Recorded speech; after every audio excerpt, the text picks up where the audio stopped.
question, are we at war with Pakistan? The answer officially is no, and we'll tell you why.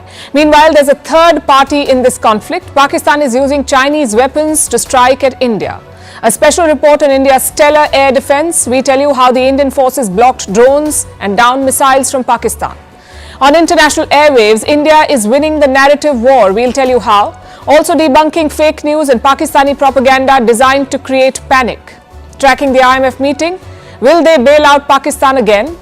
From 26/11 to Pahalgam, how Prime Minister Modi has set a new precedent to secure India. What this escalation means for you, we'll tell you 5 things that you must know. Also a report on how civilians are coming under Pakistani fire. All this and more coming up. The headlines first. The Board of Control for Cricket in India suspends the Indian Premier League or IPL for a week. The decision comes amid escalating tensions between India and Pakistan. On Thursday, the match in Dharamsala was called off over security concerns. The IPL was to wind up on the 25th of May in Kolkata. Russian President Vladimir Putin vows Moscow will be victorious in Ukraine, just as the Soviet Union was in World War II. He made the remark during Moscow's Victory Day parade, where Russia showcased attack drones for the first time. At the parade, Putin sat with China's Xi Jinping and greeted North Korean military officers. Iranian Foreign Minister will visit Saudi Arabia and Qatar tomorrow, just days before Donald Trump begins a regional tour. Trump is scheduled to visit Saudi Arabia, Qatar and the UAE from the 13th to the 16th of May. This will be his first major foreign trip since he returned to the White House in January. It comes amid US-Iran negotiations over Tehran's nuclear program.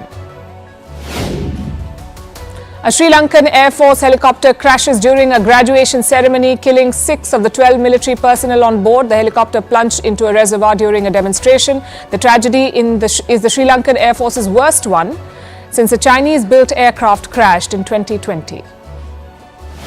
Drone strikes hit the Sudanese city of Port Sudan for the 6th straight day. The army has once again blamed the Paramilitary Rapid Support Forces or RSF for this attack. Since last Sunday, the port city has been hit by daily drone strikes. Port Sudan is the main entry point for humanitarian aid into the Sudan. And the new Pope says, don't reduce Jesus to a superman. Pope Leo's address to cardinals came less than 24 hours after his election. His inauguration mass will take place on Sunday in St. Peter's Square. The 69-year-old is the first American Pope.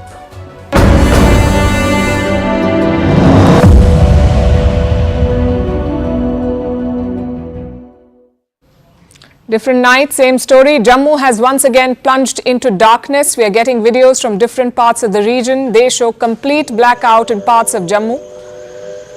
In the background, you can hear air raid sirens and explosions. And this is exactly what happened last night as well. This is exactly how it played out. Close to 9 p.m., reports came in about Pakistani drones over Jammu. This time, sirens are ringing in Punjab's Firozpur as well. Take a look at these pictures.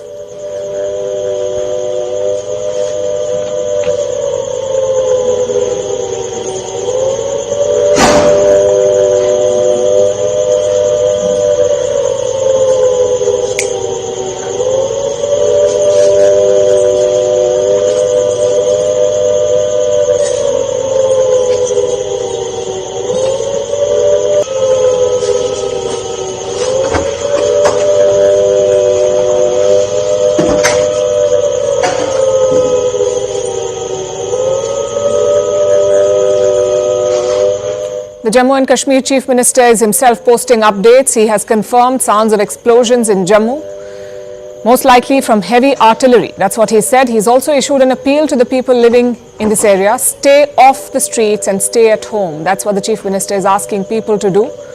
Beyond Jammu, drones have reportedly been spotted over Pathankot as well. We're hearing that Indian air defenses have been activated again. I would like to repeat that this is exactly how it played out yesterday. The first reports came from Jammu of projectiles from across the border being fired at Jammu, followed by a blackout and a response from India's air defense system. Subsequently, multiple sites in India were targeted. We'll tell you about that shortly.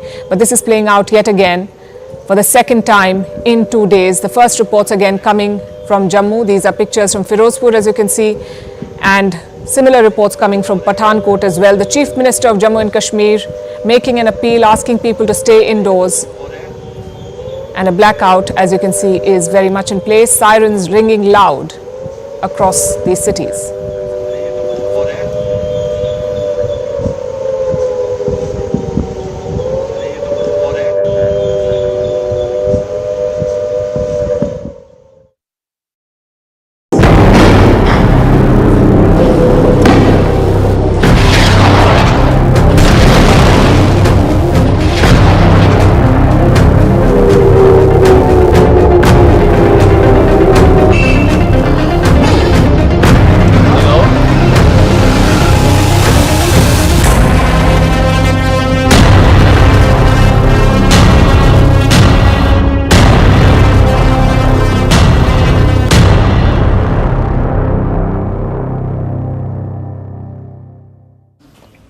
There's one question everyone is asking. Are we at war? Well, some journalists have declared it already. Some social media users are asking for it. But are we truly in a state of war with Pakistan? As of now, the answer is no. And we'll explain why tonight. We'll also tell you how India usually declares a war. But first, let's get you the battlefield updates. Yesterday night was tense and chaotic. Between 8 and 9 p.m. IST, Pakistan started firing projectiles at India. We brought you these pictures yesterday. Bright dots could be seen over the skies in northern and western India. The first reports came in from Jammu. But similar scenes were seen in Punjab and Rajasthan as well. Information was hard to come by last night, but now the fog of war has lifted. And here's what we can tell you about what happened there. Pakistan targeted sites across the western frontier, all the way from Leh to Gujarat. At least 36 Indian locations were targeted. This includes Pathankot, Udhampur, Jammu and Jaisalmer. Pakistan fired some 300 to 400 drones. Apparently, the idea was to test the Indian air defenses, perhaps even to gather intelligence. But the Indian military was ready for it. They neutralized most of these Pakistani drones. Later on, another armed drone targeted the air base in Bathinda. That too was neutralized by India. But the army admitted some losses and injuries, though the extent is not clear. I'm sure you've all seen pictures of these Pakistani attacks. Despite that, despite all of these videos circulating, Islamabad has denied responsibility. They claim that no attack was launched on India by them. Today, New Delhi slammed that narrative. The Foreign Secretary of India called it another example of Pakistani duplicity. The official and blatantly farcical denial of these attacks that Pakistan carried out by the Pakistani state machinery is yet another example of their duplicity and the new depths that they are plumbing in their quest for disinformation. This is nothing but a desperate attempt by Pakistan to disown its acts of aggression, but it is also true to type in its effort to deceive and mislead the world. It will not succeed. Pakistan can deny all they want, but there is proof of their attack from last night. Projectiles have been discovered from at least 4 sites, from Jaisalmer, from Hoshiarpur, from Bathinda and from Rajouri. Take a look at this.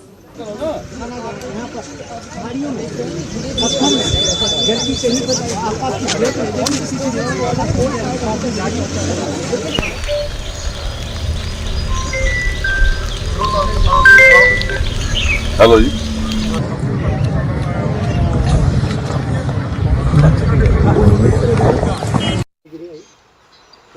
ਇਹਦਾ ਮਤਲਬ ਹੈ ਕਿ ਇਹ ਇੱਥੋਂ ਅੱਗੇ ਕੋ ਫਟਦਾ ਪਿਛਲਾ ਨਹੀਂ ਫਟਦਾ As expected, India hit back after this Pakistani escalation. We fired drones at 4 Pakistani sites and we took out 1 air defense radar.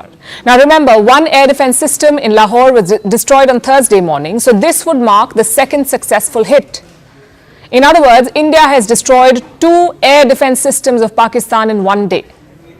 In addition, India has confirmed major losses to Pakistani forces, though once again the specifics are missing. Now, all of this was happening over Indian and Pakistani airspaces, a very dangerous exchange of fire, yet Pakistan did not close their airspace. Let me simplify that for you. Pakistan allowed civilian planes to fly over the region while launching drones at India. Basically, they use civilian planes as shields. It is the definition of a rogue terrorist state. Indian officials pointed that out today. They highlighted that one civilian passenger plane was flying overhead during the attack. Take a look at this. The screenshot we just showed and we shall share with you. It shows the data of the application Flight Radar 24 during a high air defense alert situation in the Punjab sector. As you have seen, the airspace on the Indian side is absolutely devoid of civil air traffic due to our declared closure. However, there are civil airlines flying the air route between Karachi and Lahore. Amongst the other civil aircraft that you can see, we have highlighted an aircraft which is Airbus 320 of Flynas Aviation, which was originated from Dammam at 1750 hours and landed later at Lahore at 2110 hours in the night. That sums up the updates from the skies. On the ground too, Pakistan was escalating. Around 11 p.m. last night, there was an infiltration attempt. It happened in the Samba sector of Jammu. A group of terrorists tried to enter Indian territory and Pakistani rangers were giving them cover fire. But India's border security force of BSF was quick to respond. They killed at least 7 of these terrorists. They also inflicted damage on the Pakistani post on the other side. Have a look.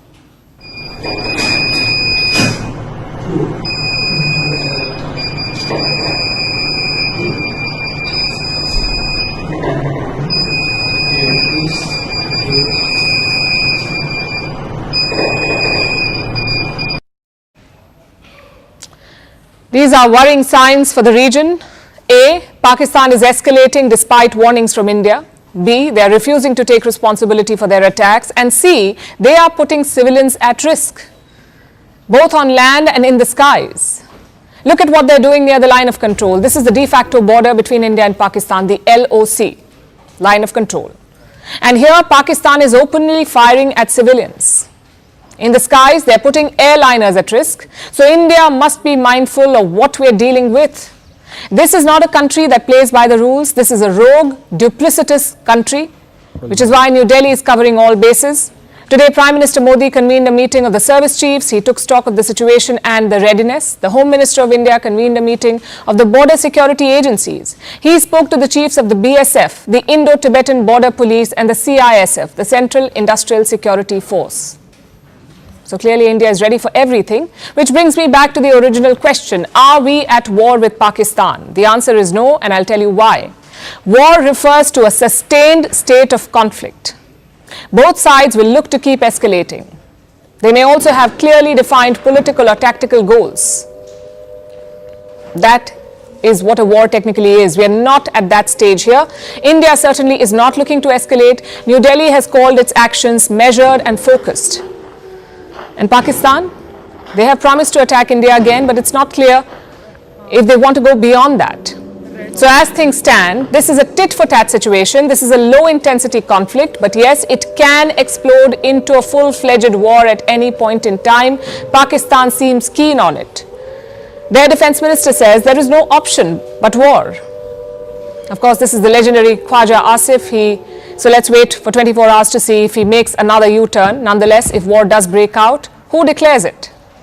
How does it happen? In many countries, there are rules about declaring war. For example, we have the United States. Their law says only the Congress can declare war. In Indian law, there is no equivalent. What comes close is the declaration of emergency. You can declare a state of emergency if a war breaks out. That decision is taken by the Union Cabinet. It is then approved by the Indian President and finally passed by both houses of Parliament. Of course, we are very far away from all of that. This conflict could end right now if Pakistan de-escalates, if they abandon their ego and follow common sense.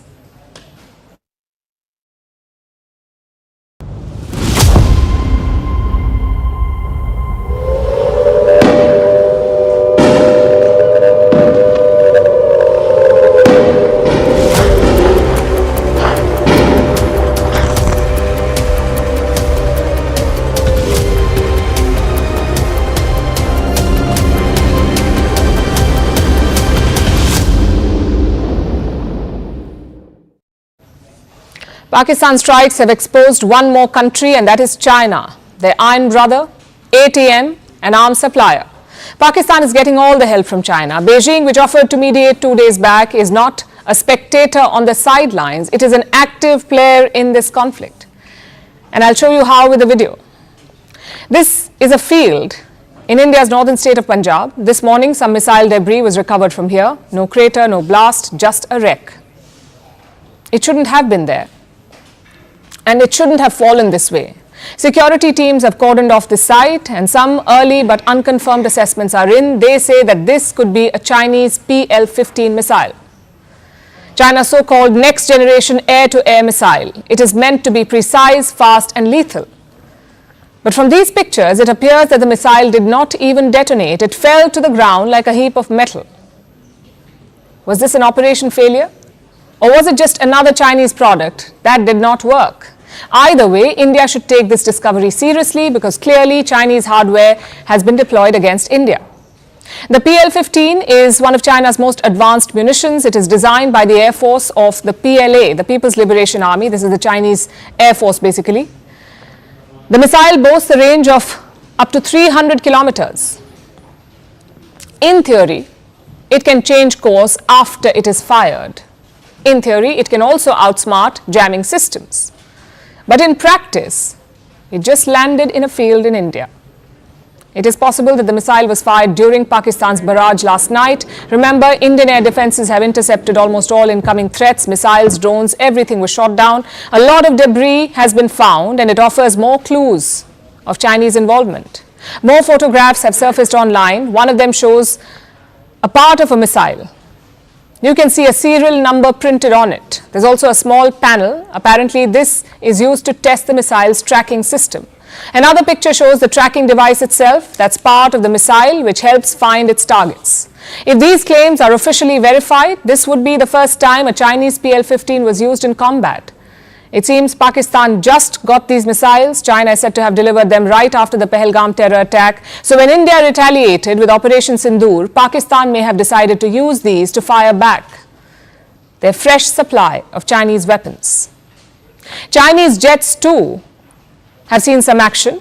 Pakistan's Foreign Minister Ishaq Dar has confirmed that. He said the J-10C fighters were used during combat and that China was kept fully informed about this, which basically means that China and Pakistan are working together. There is real-time coordination and planning, and that should not come as a surprise. China is Pakistan's largest weapons supplier. We have data from 2019 to 2023. In these 4 years, 82% of Pakistan's arms imports came from China. But the alliance goes beyond weapons. It is strategic and political. After the Pahalgam attack, China has defended Pakistan. On the 27th of April, that's 5 days after the attack, Chinese Foreign Minister Wang Yi spoke to Ishaq Dar, the Pakistani Foreign Minister, and Wang Yi echoed Islamabad's talking points. He called for an impartial investigation. He called Pakistan an ironclad friend. He backed what he called Pakistan's legitimate security concerns. And after Operation Sindoor, Beijing issued similar statements. China finds India's military operation early this morning regrettable. We are concerned about the ongoing situation. India and Pakistan will always be each other's neighbors that cannot move away.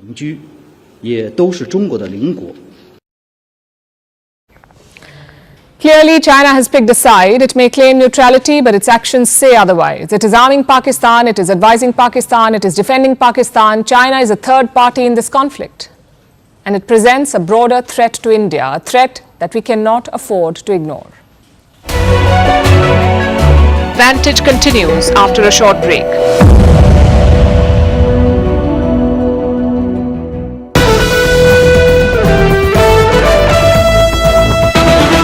We're just getting some breaking news before we close out the show. There's been a massive blackout followed with siren sounds that have been activated in Udhampur, a complete blackout in Udhampur. Also, multiple ceasefire violations happening across different sectors on either side of the line of control.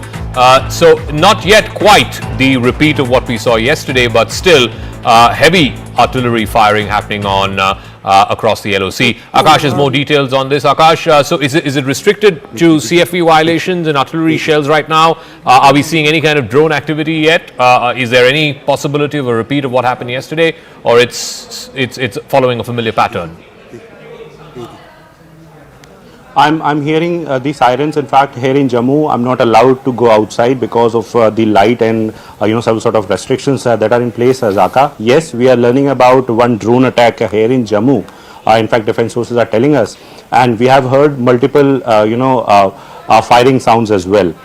You rightly pointed out on line of control, we are having ceasefire violations in different sectors, not only in Jammu, but in Kashmir as well. In Uri and Kupwara, we have been reporting since evening. And at this point in time, in Poonch and in Samba, we are learning about this ceasefire violation from Pakistan, where they are in fact firing the artillery. Here in Jammu, I have heard multiple sounds. I was trying to count 11 at least. I have heard, and I am learning. In fact, defense sources are telling me that it was, drone once again, for a drone attack once again. We'll wait for the police to confirm it as well. But I am learning that yesterday it was the airport, and once again it is in the close vicinity, possibly the airport only. And agencies are in fact using the AD systems and AD guns to thwart these attempts. Once again, it is Pakistan trying to attack the infrastructure, and not only in Jammu. We have been learning about these sort of activities in different areas. Tejinder is reporting in fact about Pathankot and Samba as well. We have a colleague Anshul and Anvit in different areas as well. They have been reporting about blackout and sirens. But as far as Jammu is concerned, Zaka, so it is very important. It is the international border though, but it's a very part of the sort of attack that was carried out. In fact, yesterday it got started with Jammu only, and at around 8 p.m. This evening also, we heard sirens, and soon after that a blackout was there. Yes, it's a precautionary measure, Zaka, but it has been categorically mentioned by the police and the civil authorities that people cannot stay outdoor, and in fact that they need to go inside whenever they are hearing these sort of sounds, and in fact whenever there is blackout they need to go indoors. Okay, Akash, we'll leave it at that. Thank you very much. So yes, ceasefire violations are happening in Samba, in Uri, in Tangdar, all across the line of control. We're just getting some breaking news before we close out the show. There's been a massive blackout followed with siren sounds that have been activated in Udhampur, a complete blackout in Udhampur. Also, multiple ceasefire violations happening across different sectors on either side of the line of control. So not yet quite the repeat of what we saw yesterday, but still heavy artillery firing happening on across the LOC. Akash has more details on this. Akash, so is it restricted to CFV violations and artillery shells right now? Are we seeing any kind of drone activity yet? Is there any possibility of a repeat of what happened yesterday, or it's following a familiar pattern?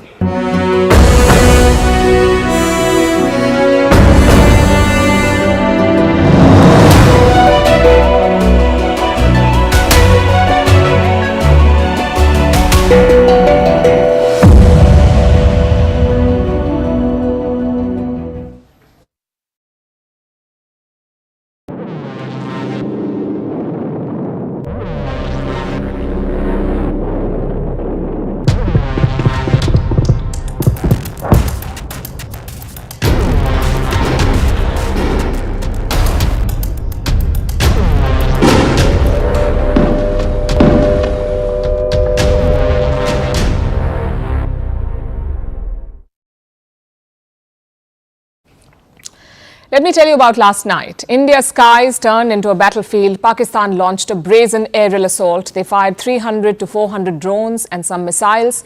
36 locations were targeted. Military sites and civilian areas came under attack.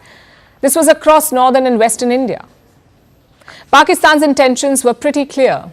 They wanted to escalate tensions, but the Indian armed forces stood tall. They shot down all incoming projectiles. No casualties, no damage, just debris of the projectiles scattered everywhere. Pakistan's aggression became an embarrassment. Let me tell you how last night unfolded. Visuals of the Pakistani attack came in after 8 in the night, post 8 p.m. The first city to report the aerial intrusion was Jammu. It is 60 kilometers away from Pakistan. Air raid sirens went off in Jammu. Then there was a blackout. Within minutes, Pakistani drones and missiles were seen over the city. Indian armed forces countered the attack. The incoming threats were taken out in less than an hour. At least 8 missiles were shot down over Jammu. A few drones were taken out over Udhampur and Srinagar. 2 Pakistani armed drones were destroyed in Naushera. These are all places in Jammu and Kashmir. Turkish armed drones were used by Pakistan. And they were the ones neutralized here. Turkish armed drones. Pakistan attempted to target military stations in Punjab. Their drones over Pathankot and Batinda were also shot down. Listen to this. अंतर्राष्ट्रीय सीमा और नियंत्रण रेखा पर लेह से लेकर Sir Creek तक 36 स्थानों पर 300 से 400 लगभग ड्रोनों का इस्तेमाल घुसपैठ का प्रयास करने के लिए किया गया। भारतीय सशस्त्र बलों ने काइनेटिक व नॉन काइनेटिक साधनों का उपयोग करके इनमें से कई ड्रोन्स को मार गिराया। इतने बड़े पैमाने पर हवाई घुसपैठों का संभावित उद्देश्य वायु रक्षा प्रणालियों का परीक्षण करना और खुफिया जानकारी इकट्ठा करना था। ड्रोन के मलबे की फोरेंसिक जांच की जा रही है। प्रारंभिक रिपोर्ट्स से पता चलता है कि वे तुर्की के असीस गार्ड सोंगर ड्रोन्स हैं। The Indian Army and Air Force worked together. A range of weapons were used for the defense, both kinetic and non-kinetic. What does that mean? Let me start with the kinetic. Weapons that explode on impact. For example, missiles. The Akash missile system saw action last night. They are operated by the Air Force and the Army. This weapon is completely made in India. It can take out multiple aerial targets at the same time. Last night, it proved its mettle. Let me tell you about some of the other weapons that were used. Like the L-70 anti-aircraft gun. It played a major role in defending Jammu last night. It is operated by the Indian Army. This gun is equipped with an auto-tracking radar. Basically, it automatically fires any aerial threat it detects. And it has an impressive rate of fire. This gun churns out almost 300 rounds per minute. So we've told you about the Akash system and the L-70 guns. But other air defenses were also used. Reports say the S-400 air defense systems were activated. It is India's most advanced air defense system, the S-400. The Modi government bought them from Russia. The deal was signed in 2018. The US threatened India with sanctions over this deal. Despite the pressure, India went ahead with the purchase. And this weapon system has proved to be a game changer. The S-400 can track targets up to 600 kilometers away. Basically, it can see all air activity deep inside Pakistan. Last night, the S-400 may have been activated. As of now, there is no official confirmation on its use. Now, let's look at the non-kinetic weapons, weapons that do not rely on impact or force, weapons like lasers or electronic jammers. So, non-kinetic weapons also defended India's skies. This was done using drone jamming systems around the air bases in Jammu and Pathankot. Also, projectile locating radars. These were crucial in tracking all the incoming projectiles. They provided real-time information to the air defense units. And this made the interceptions successful. You can see how robust India's air defenses are. There are multiple layers to the shield. But what did Pakistan achieve in these strikes? Well, they tried to test India's readiness. Their intention was to create panic. What they got in return was silence, not the silence of fear, but the silence of interceptions. India's response to Pakistan was clear. You send drones and missiles to attack our cities, we take them out within a few minutes. The successful interceptions reinforced one fact, that India has changed. Its patience has limits, and its response is firm.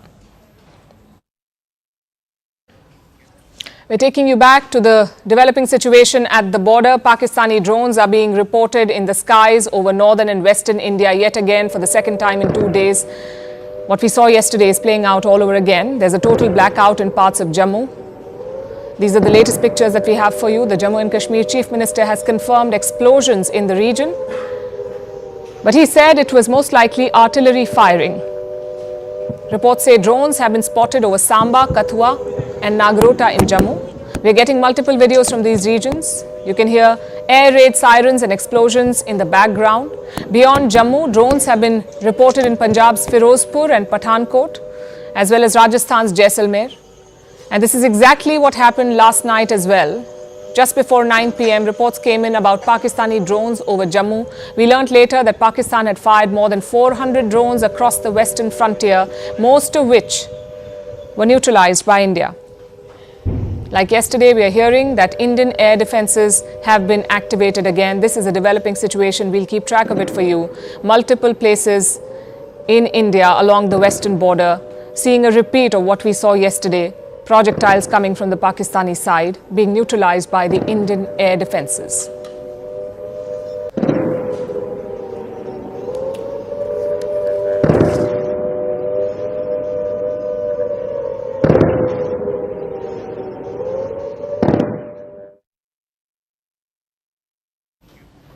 This conflict has many battlefields, the ground, the air and the airwaves.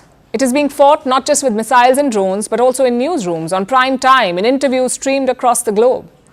This is a battle of narratives, a test of who can tell their story better and convince the world. And here too, India is winning decisively. You've got Indian diplomats.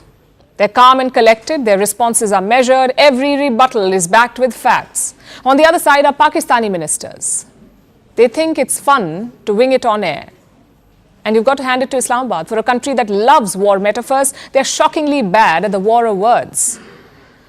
Look at some recent interviews. We'll start with the Indian ones. Indian ambassador to the US, Vinay Quatra, went on CNN, the American channel. He was our foreign secretary before this. Now he's India's ambassador to the US, so a seasoned diplomat on an important mission. Ambassador Quatra was asked if this is a religious war, a war between Indian Hindus and Pakistani Muslims. It's an absurd question to ask. But Ambassador Quatra made his point loud and clear. He said, India is not at war with Pakistan. India is at war with terrorists. The terrorists who killed 26 people in Kashmir. The anchor also called it Indian-administered Kashmir, but Ambassador Quatra did not let it slide. He reiterated India's position, the whole of Jammu and Kashmir is ours. The only problem is Pakistan-occupied Kashmir, or POK. It was an interview that packed a punch. But the knockout came from across the Atlantic. From India's High Commissioner to the UK, his name is Vikram Doraiswamy. He went on Sky News and he was armed not just with talking points but also concrete proof. He went on British television and showed this picture featuring Hafiz Abdul Rauf, a sanctioned terrorist, at a funeral. Standing beside him are officials of the Pakistan Army.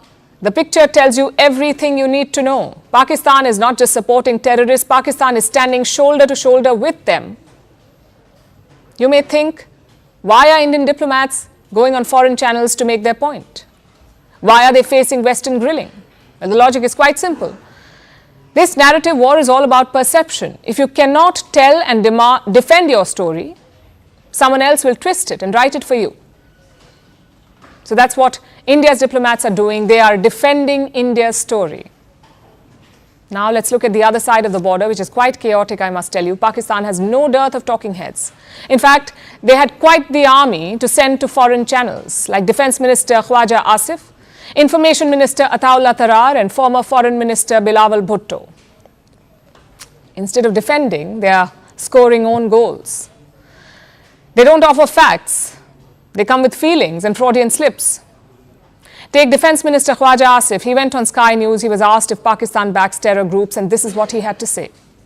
You do admit, sir, that Pakistan has had a long history of backing and supporting and training and funding these terrorist organizations. Well, we have been doing this dirty work for the United States for about 3 decades, and West, including Britain. It was quite the moment of honesty, I must say, but Khwaja Asif was not the only one sipping the truth serum. Enter Bilawal Bhutto Zardari, the former foreign minister of Pakistan. He too popped up on Sky News trying to do damage control. Instead, he let the truth slip out. He was asked about Pakistan's terror links and he ended up saying this.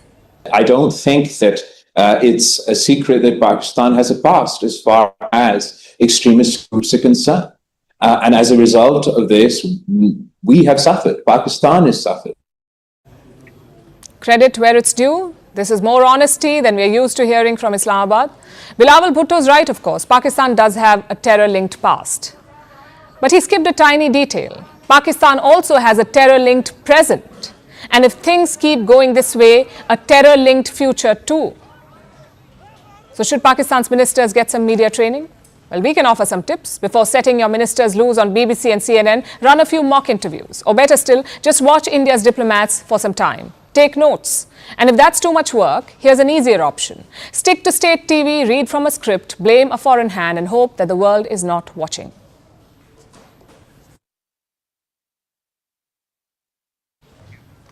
They say truth is the first casualty of war. Yesterday, it died 1 million deaths. If you were watching television or scrolling through social media, you would think this was an all-out war. You see, Pakistan is not just peddling fake narratives, it is also peddling fake news, and we have already been debunking them for the last few days. Tonight, we've come with some more examples, starting with AI-generated videos like this one. It talks about India shooting down 2 Pakistani jets. This video is fake. The second is an old war footage passed off as new. Like this image, retweeted many times as India's attack on the Karachi port. Turns out it was a visual from Gaza. Then there's this video of a Pakistani attack on Jammu. The video was from Dhaka. So again, fake, of course. There are also fake headlines, like this one. A Chinese daily shared an old image claiming 3 Indian jets crashed. The image was fake. It was from 2019. A Pakistani handle claimed that a Sukhoi Su-30 MKI was shot down. The Indian pilot was captured. Again, this was fake news. This picture was from 2014. Here's another one. It says that ATMs in India will be closed for 2 to 3 days. Fake news. It was spread to create panic, to send people rushing to the banks. And that's the purpose of this, really. But it wasn't just social media that was the problem. Mainstream media also seemed to have taken the bait this time. And now we know that reporting during a conflict like this one is tough. The viewers want to know what's going on, and you want to put out information fast. It can be tough in the fog of war. So it's important to prioritize accuracy over speed. Unfortunately, some channels faltered and ran headlines like these. Indian Navy strikes the Karachi port, fake news. Indian Army takes over Lahore, again fake. Pakistan's Army Chief Asim Munir toppled in a coup. Prime Minister Shehbaz Sharif captured and locked in a basement. Imran Khan to be released within hours. Pakistani pilot captured after India downs an F-16 fighter jet. All of this was fake news. Yet it ran on mainstream media. The clips were forwarded on WhatsApp. They were retweeted hundreds of times. It was repeated so much that it almost seemed like reality. Why did this happen? Because the hunger to be first beat the responsibility of verifying news. It's a strange thing, really, and the paradox of the times we live in. We have more access to information than ever before, yet we are more vulnerable to being misled. And a war makes that even worse. In moments of national anxiety and crisis, people aren't just looking for news, they're looking for credibility, they're looking for clarity, something to hold on to during a crisis. And the answer to that can never be fake news. We know you want updates, but accuracy is more important than speed. At Firstpost, we are choosing to hold on to that. We are choosing to hold on to accuracy. That means we won't always be first. You may not get your breaking alert from us, but what you will get is what we owe you, and that is the truth. Verified, cross-checked and cross-checked. We rely on sources and verified ones. After all, that's what separates a journalist from a loudspeaker. But sometimes even we miss a beat, and when we do, we will tell you. Yesterday, we ran visuals from a registered news agency. This visual turned out to be fake, so we are taking responsibility. And from now on, we will cite the source of every image, every picture, every video that you see on Firstpost will have a source mentioned. That is our commitment to you. We will wait, we will verify, we will ask again. Only then will we tell you. No noise, no panic, just the facts. Because right now, that's what the country needs most.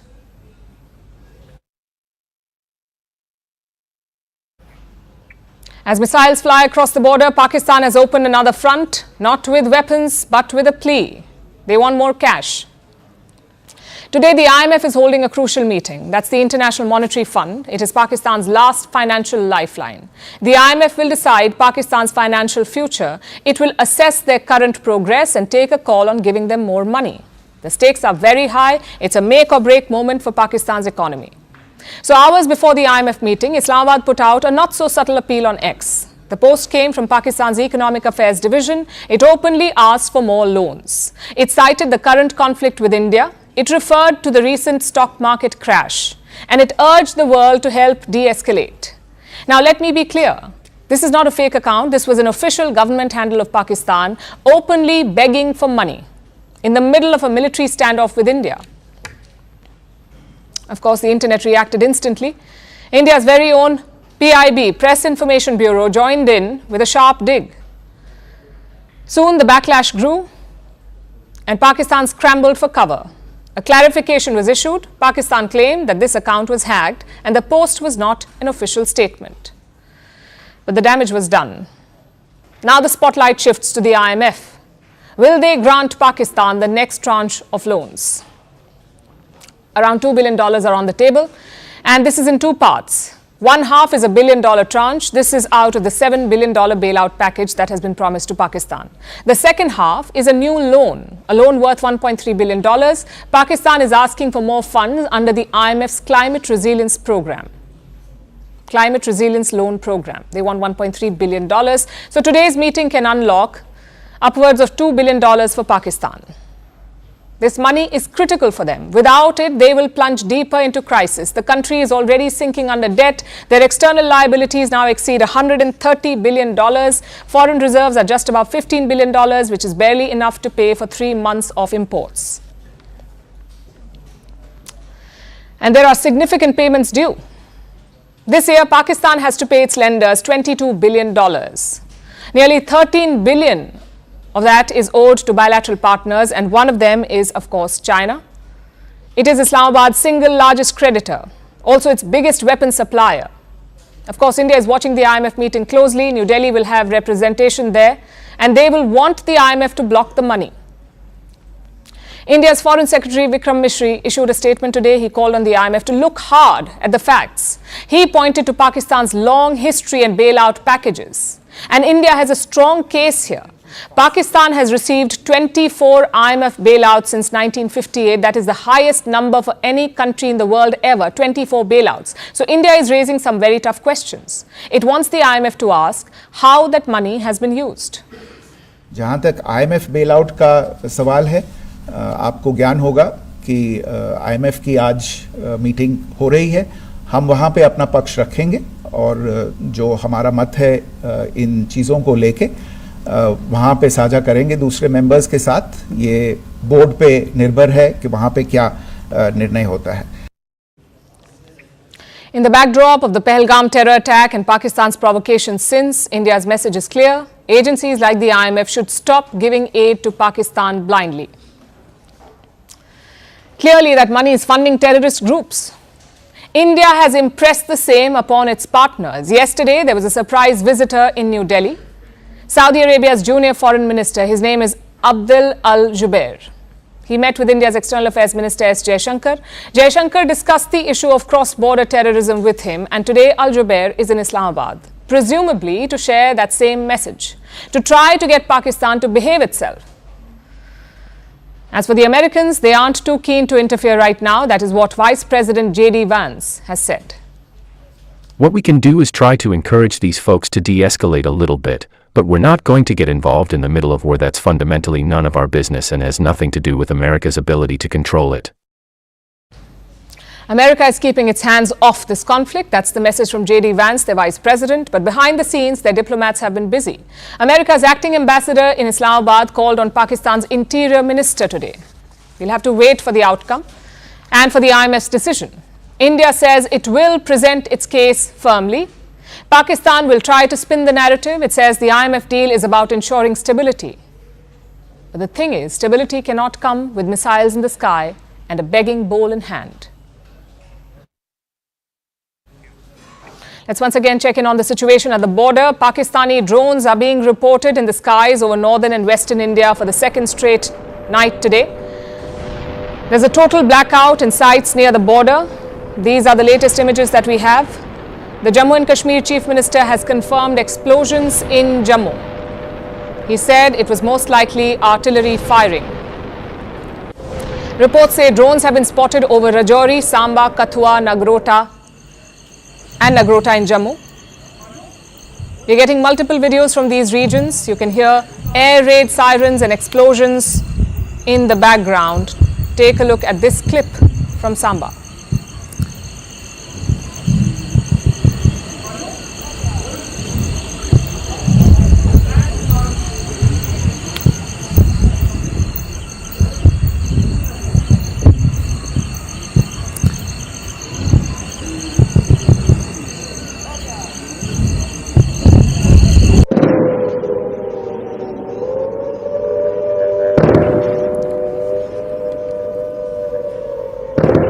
Beyond Jammu, drones have been reported in Punjab's Firozpur and Pathankot, as well as Rajasthan's Jaisalmer and Pokhran. This is exactly what happened late last night as well. We're hearing that Indian air defenses are engaging the targets again. This is almost a copy-paste from last night's attack.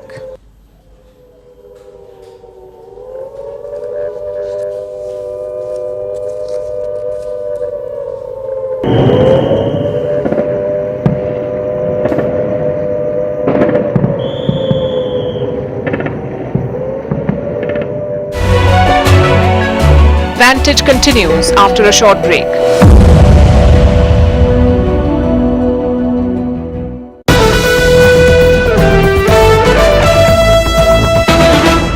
We're just getting some breaking news before we close out the show. There's been a massive blackout followed with siren sounds that have been activated in Udhampur, a complete blackout in Udhampur. Also, multiple ceasefire violations happening across different sectors on either side of the line of control. So not yet quite the repeat of what we saw yesterday, but still heavy artillery firing happening on across the LOC. Akash has more details on this. Akash, so is it restricted to CFV violations and artillery shells right now? Are we seeing any kind of drone activity yet? Is there any possibility of a repeat of what happened yesterday, or it's following a familiar pattern? I'm hearing the sirens. In fact, here in Jammu, I'm not allowed to go outside because of the light and some sort of restrictions that are in place. Zaka. Yes, we are learning about one drone attack here in Jammu. In fact, defense sources are telling us, and we have heard multiple firing sounds as well. You rightly pointed out on line of control, we are having ceasefire violations in different sectors, not only in Jammu but in Kashmir as well. In Uri and Kupwara, we have been reporting since evening. And at this point in time, in Poonch and in Samba, we are learning about this ceasefire violation from Pakistan, where they are in fact firing the artillery. Here in Jammu, I have heard multiple sounds. I was trying to count 11 at least. I have heard, and I am learning. In fact, defense sources are telling me that it was drone once again, for a drone attack once again. We'll wait for the police to confirm it as well. But I am learning that yesterday it was the airport, and once again it is in the close vicinity, possibly the airport only.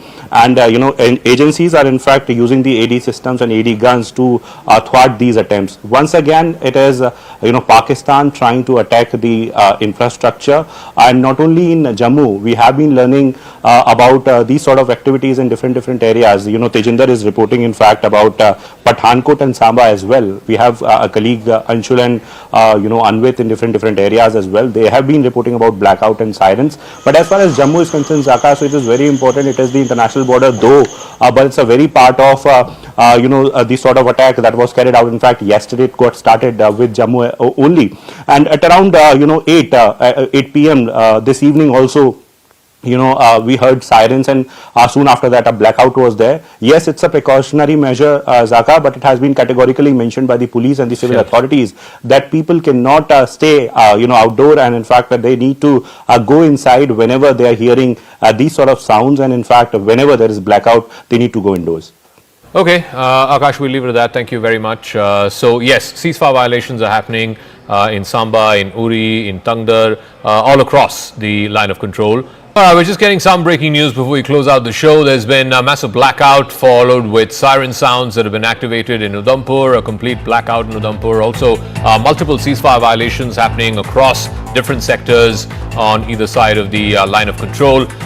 So not yet quite the repeat of what we saw yesterday, but still heavy artillery firing happening on across the LOC. Akash has more details on this. Akash, so is it restricted to CFV violations and artillery shells right now? Are we seeing any kind of drone activity yet?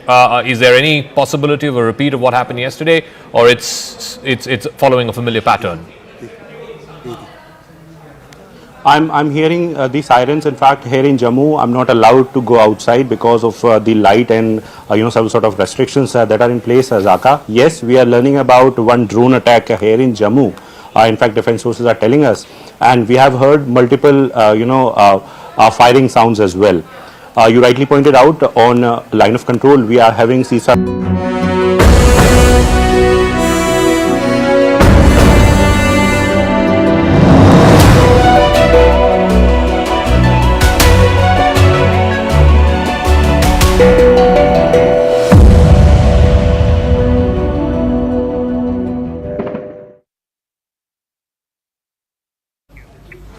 This ongoing conflict is a reflection of India's new approach, a new and bold approach.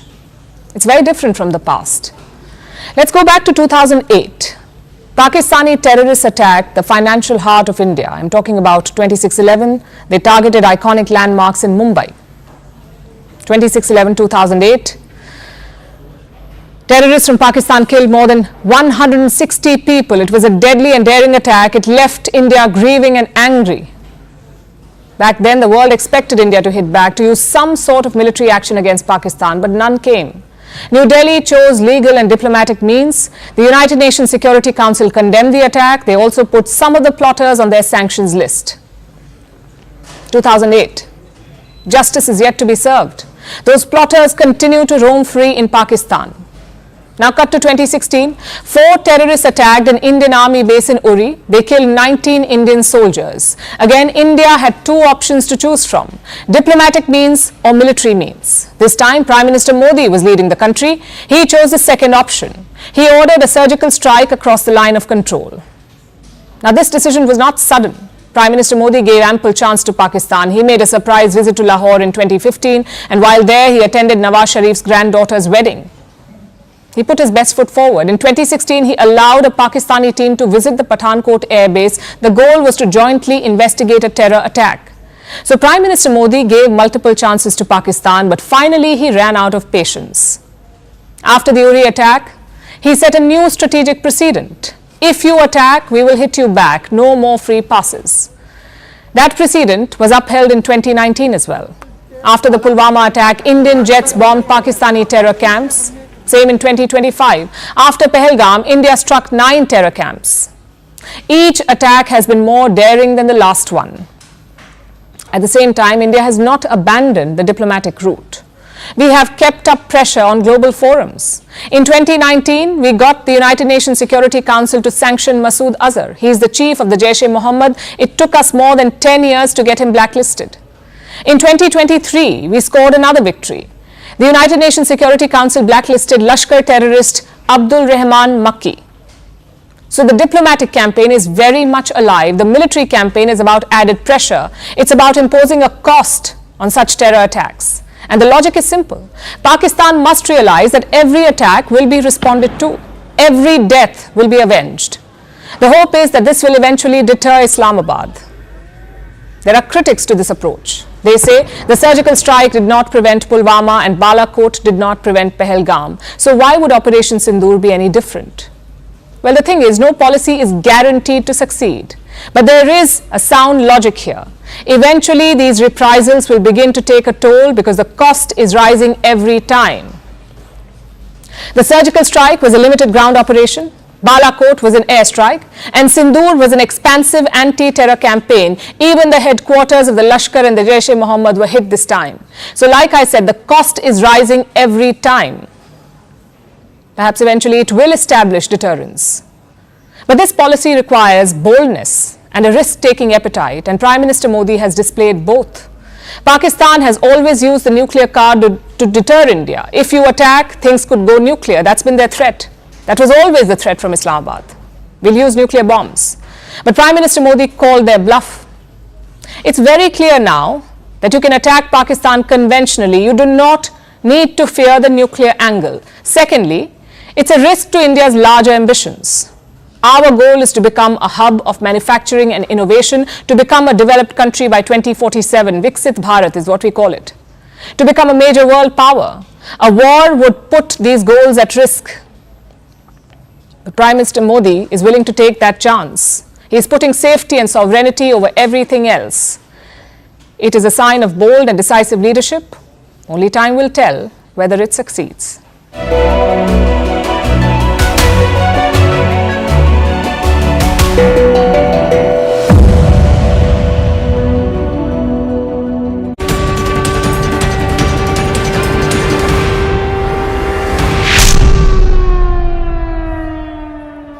Hello and welcome to the continuous coverage of the border tensions between India and Pakistan as Bharat gives a befitting reply to Pakistan's misadventures and even displays its technological edge. Pakistan continues its drone strikes along the border targeting several spots in Indian territory. Pakistani forces have unleashed drones in Jaisalmer, Rajouri, Amritsar, Firozpur, Riyasi, Kathua, Samba, Nagrota and Uri. Ceasefire violations continue along the line of control and in the international border while India continues to raise the cost for Pakistan. That is the action being taken by the Indian state. In the recent IMF meeting, India has objected to the bailout for Pakistan, saying the funds are being used for terror operations. India has also abstained from the vote and the IMF has taken note of the entire proceedings and the stand that India has taken on the international stage. We're getting a big piece of breaking news where top intelligence sources have told CNN News 18 that Pakistan is using long-range drones from Jammu and Kashmir all the way to Punjab. Sources say the attack was aimed at testing India's defense capabilities.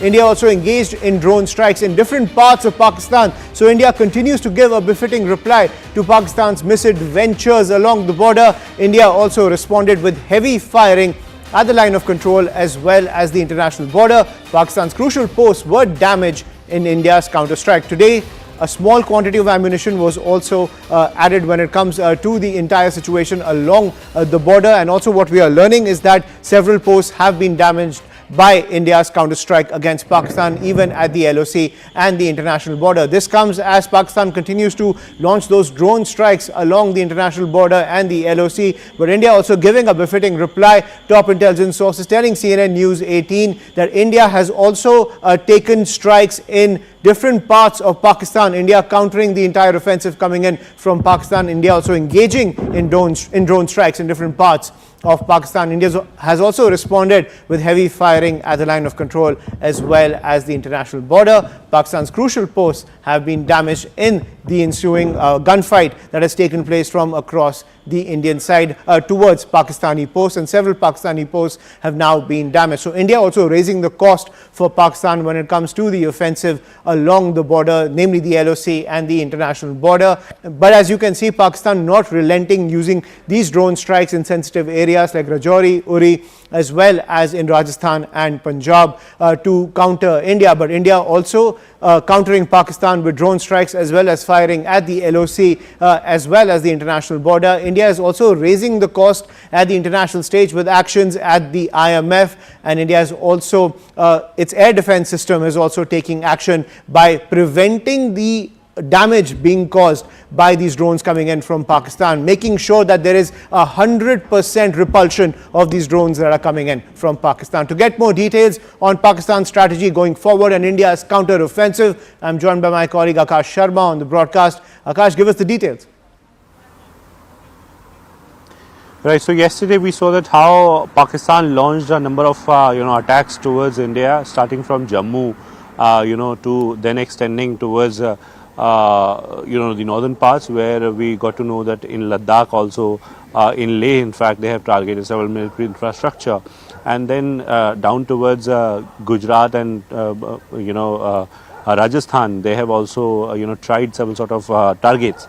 The interesting part was that many of the drones did not have explosives, which means that they just wanted to test the capabilities. They just wanted to check as to how India would react. And that's the reason why, there was an anticipation that something is going to come today.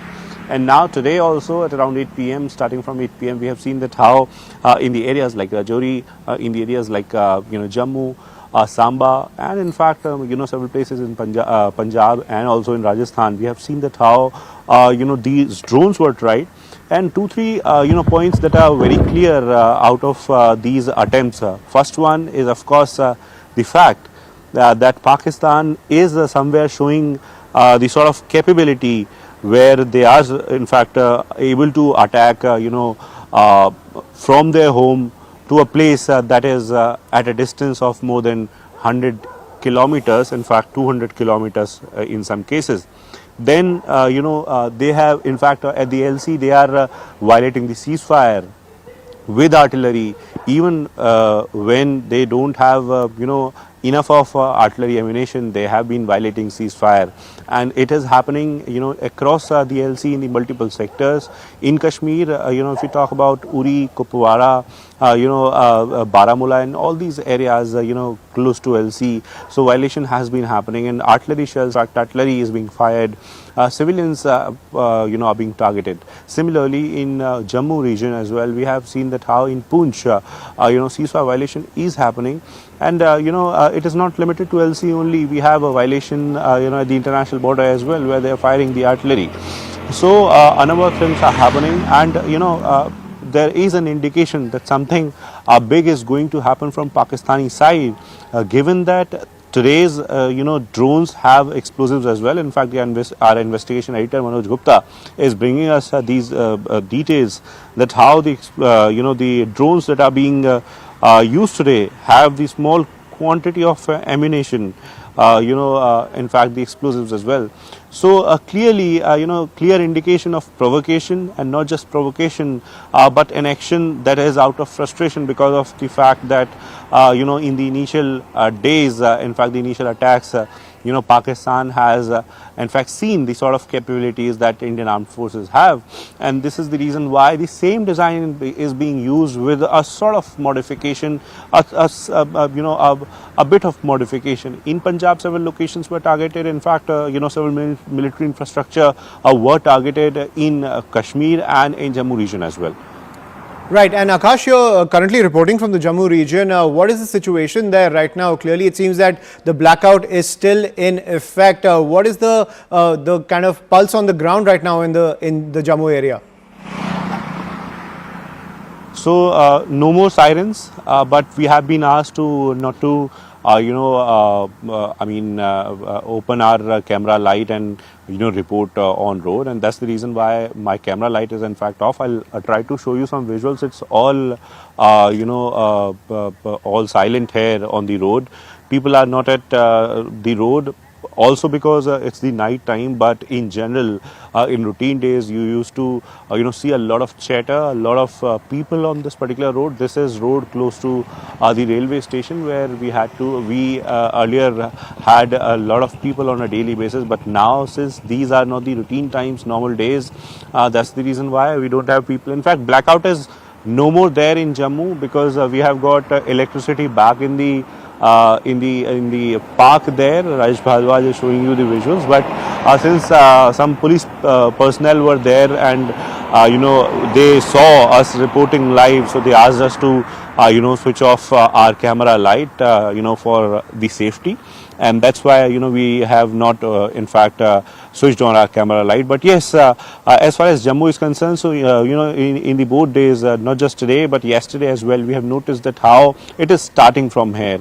We heard several sort of sounds. It was AD gun possibly. It was a constant sound. In fact, at one point in time, where we heard that sound, we were told that drones are being engaged and aerial threats are being engaged, and all of these aerial threats we have been given to understand were engaged. And it is not limited to Jammu area. We have some nearby areas. Nagrota is one area where we have one important military establishment. Yesterday it was attacked in the morning, in fact, and today once again drones were sent to that particular location. In Udhampur also we got to know that drones were sent. In Samba, in Rajouri, and in several other areas nearby Jammu, it was tried. In Akhnur also we have been told, though I have no confirmation of Akhnur, but yes, in Akhnur Sindoor also, there were attempts. LC violation is happening, constantly happening. But other than that, in the hinterland as well, Pakistan is trying to attack India using drones.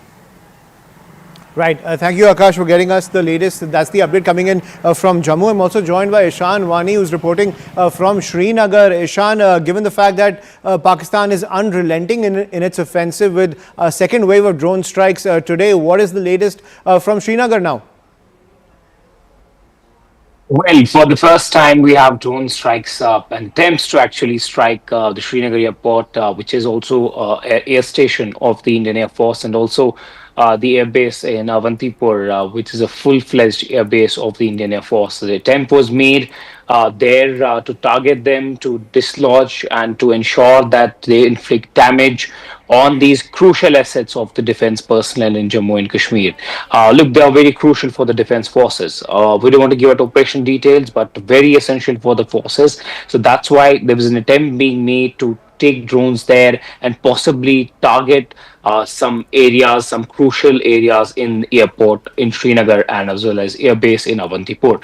But what we have been given to understand by sources in the security establishment is that both of these drones and both of the threats have been neutralized. Now, apart from Srinagar and Avantipur, we have been hearing reports about drone threat being there in Baramulla. A lot of videos emerged. Our colleague Tejinder is also stationed in Baramulla. He also reported that there was a shake of their houses when the anti-drone system was launched to counter these drones and to bring them down effectively.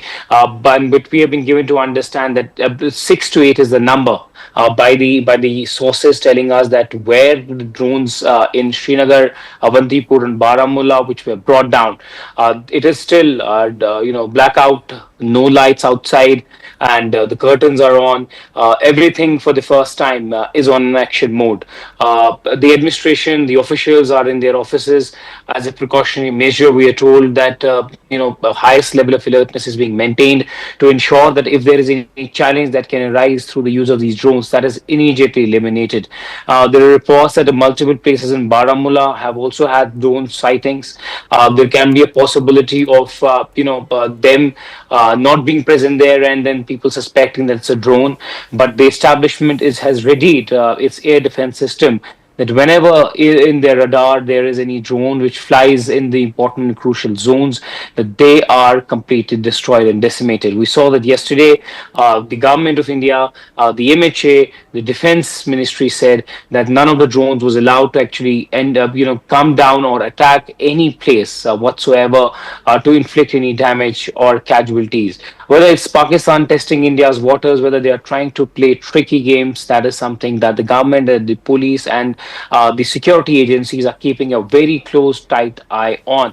But on the line of control, Aishman, the ceasefire violation is continuing relentlessly. But we have been given to understand that even before the sunset today, they opened indiscriminate fire. There was massive mortar shelling that was seen and witnessed in Uri sector, in Kupwara as well. Artillery being used, and which has actually resulted in many families being uprooted. But yesterday was the most intense shelling part. Yesterday was intense shelling. People were thrown out of their houses. One lady died. It's a very sad story that she was trying to escape from the shelling. They were in a car, and then one shrapnel from the entire artillery that fell somewhere close to their vehicle came in from the top and just pierced through her neck and killed her later before she reached the hospital. So it's a sad story that people are dying on the line of control or are getting dislodged from their houses. They are being uprooted. They're being moved out. Several people have left on their own, while the government is also providing them accommodation, food and shelter to ensure their safety. The ambulances have been kept there, but it's hard to actually lift anyone when there is massive artillery shelling taking place. But the drone threat in Srinagar, Avantipur and across Kashmir Valley have been eliminated. First such drone attack after Jammu yesterday. Now the agencies are trying to ensure that they get a full hand on the situation that's unfolding. Absolutely. That's the situation coming in from Srinagar. Please stay safe there, Ishan. I'm also getting a report from other parts which are also seeing these drone strikes, ladies and gentlemen. Pathankot as well as Jaisalmer. Anvid Srivastav also joining us from Jaisalmer, which has also seen a fresh round of drone strikes. Anvid, what's the latest right now in Jaisalmer?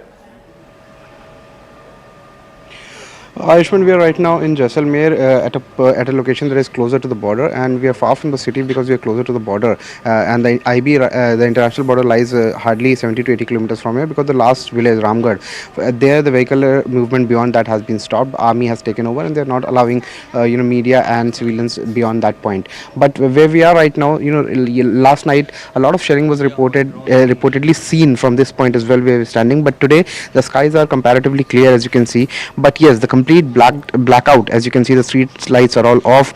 People have been told to keep minimal vehicular movement, that too without the usage of headlights. Advisories have been issued to to put thick curtains on the windows and do not switch any lights on from 6 p.m. to 6 a.m. in the morning. Now these precautionary measures are being taken to save civilian architecture, not only architecture but also prevent any harm to lives from the Pakistani shelling and cross-border firing that the Pakistan has been resorting to since last night.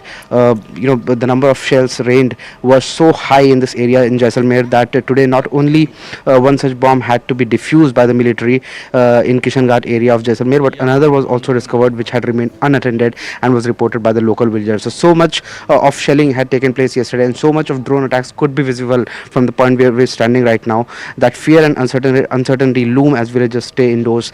Police, however, are continuing heavy patrols in the area, and the army is keeping a tight vigil on the activities across the border. Right, so that's the latest coming in from Jaisalmer. As you can see, Anvit over there reporting in complete darkness. There's a complete blackout in Jaisalmer as the drone strikes continue, and there's a threat of more artillery firing as well as drone strikes coming in from Pakistan. But the Indian Defence Forces on high alert. At the same time, the Indian Defence Forces as well as the air defence systems are repelling all the drone strikes that are coming in from Pakistan. But clearly, as a precautionary measure, several of these areas now witnessing a complete blackout. Also, what we're learning is that these drones have been sighted at around 26 locations ranging from Baramulla in the north to Bhuj in the south, and along the international border as well as the line of control with Pakistan. Now, these include suspected armed drones posing potential threats to both civilian and military targets. So it's not just the military targets that are being targeted by the Pakistani state, it's also these civilian areas. These locations include Baramulla, Srinagar, Avantipora, Nagrota, Jammu, Firozpur, Pathankot,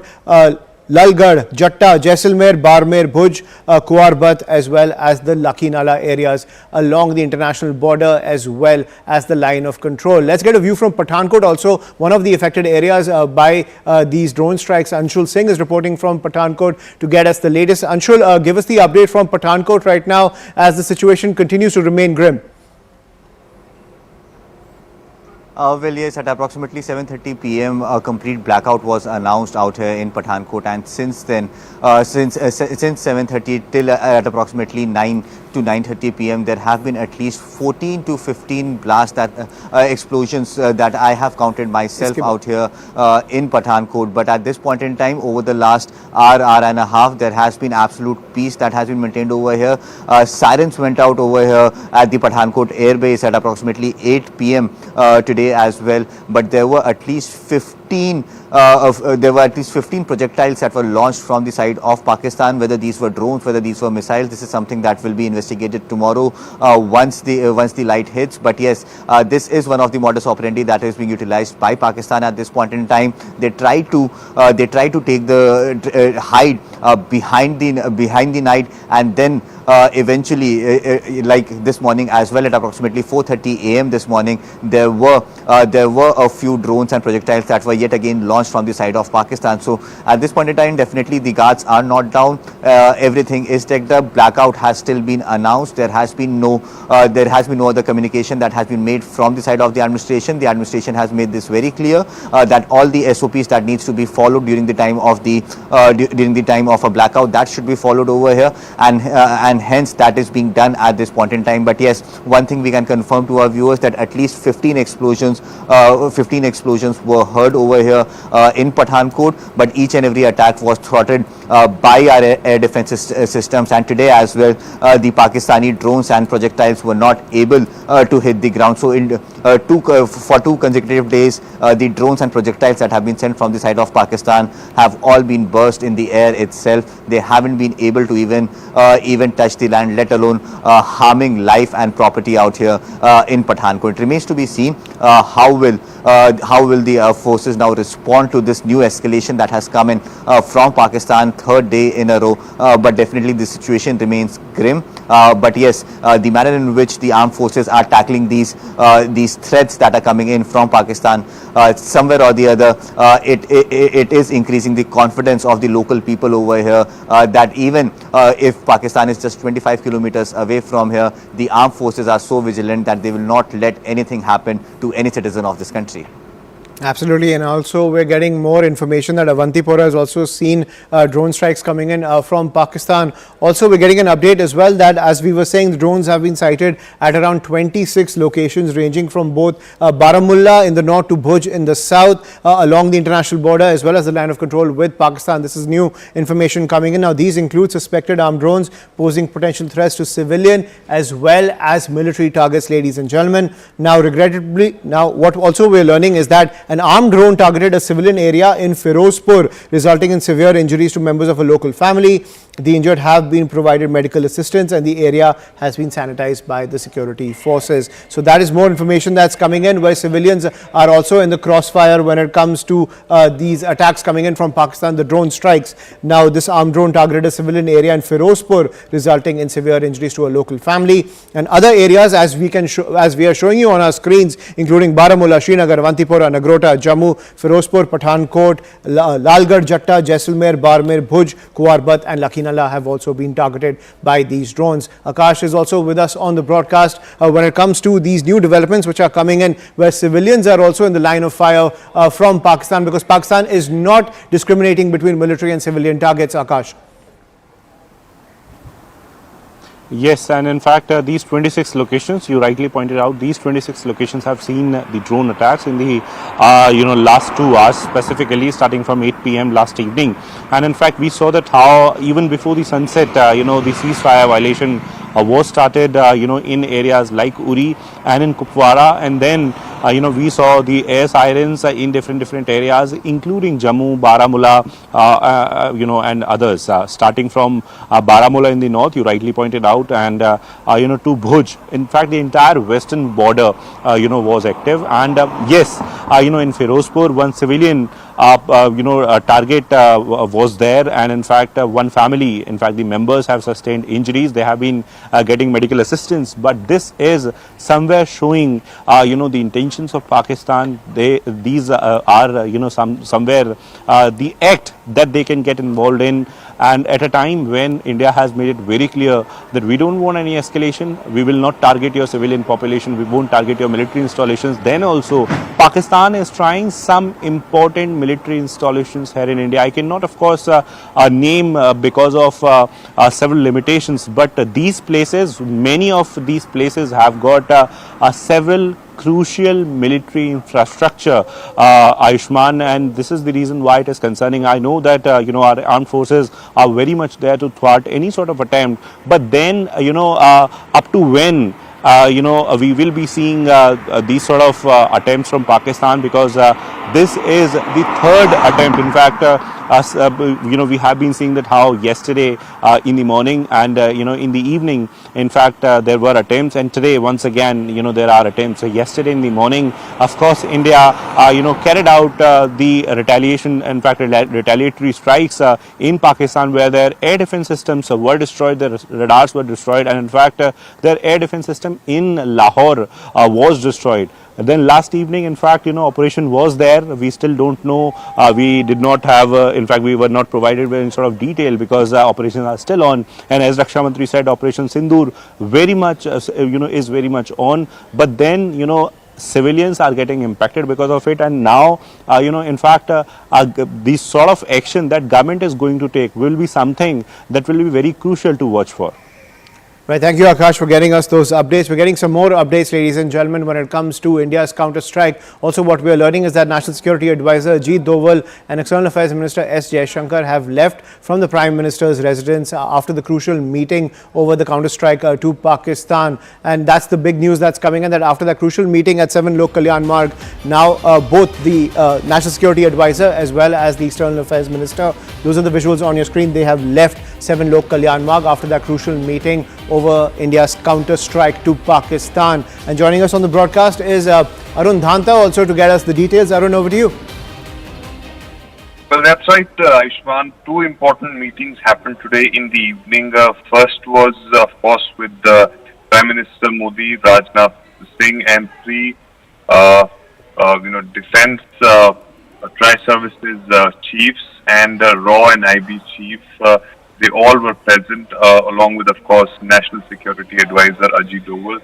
That was the review meeting about the current situation and how our forces are actually retaliating to the unprovoked firing and the drones being set in by the Pakistani side. And the second meeting, which happened, that was between the NSA Ajit Doval, Prime Minister Modi, External Affairs Minister S. Jaishankar, and also the Foreign Secretary. So these two meetings happened today. In both the meetings, one, of course, on one side there was the Tri-Services Chief was speaking about their action, and on the other hand, the Foreign Secretary and External Affairs Minister briefed Prime Minister Modi about the developments that are taking place on the international level. Because in last 2 to 3 days, we have seen that S. Jaishankar has been very, very proactive. He's been in touch with many international communities.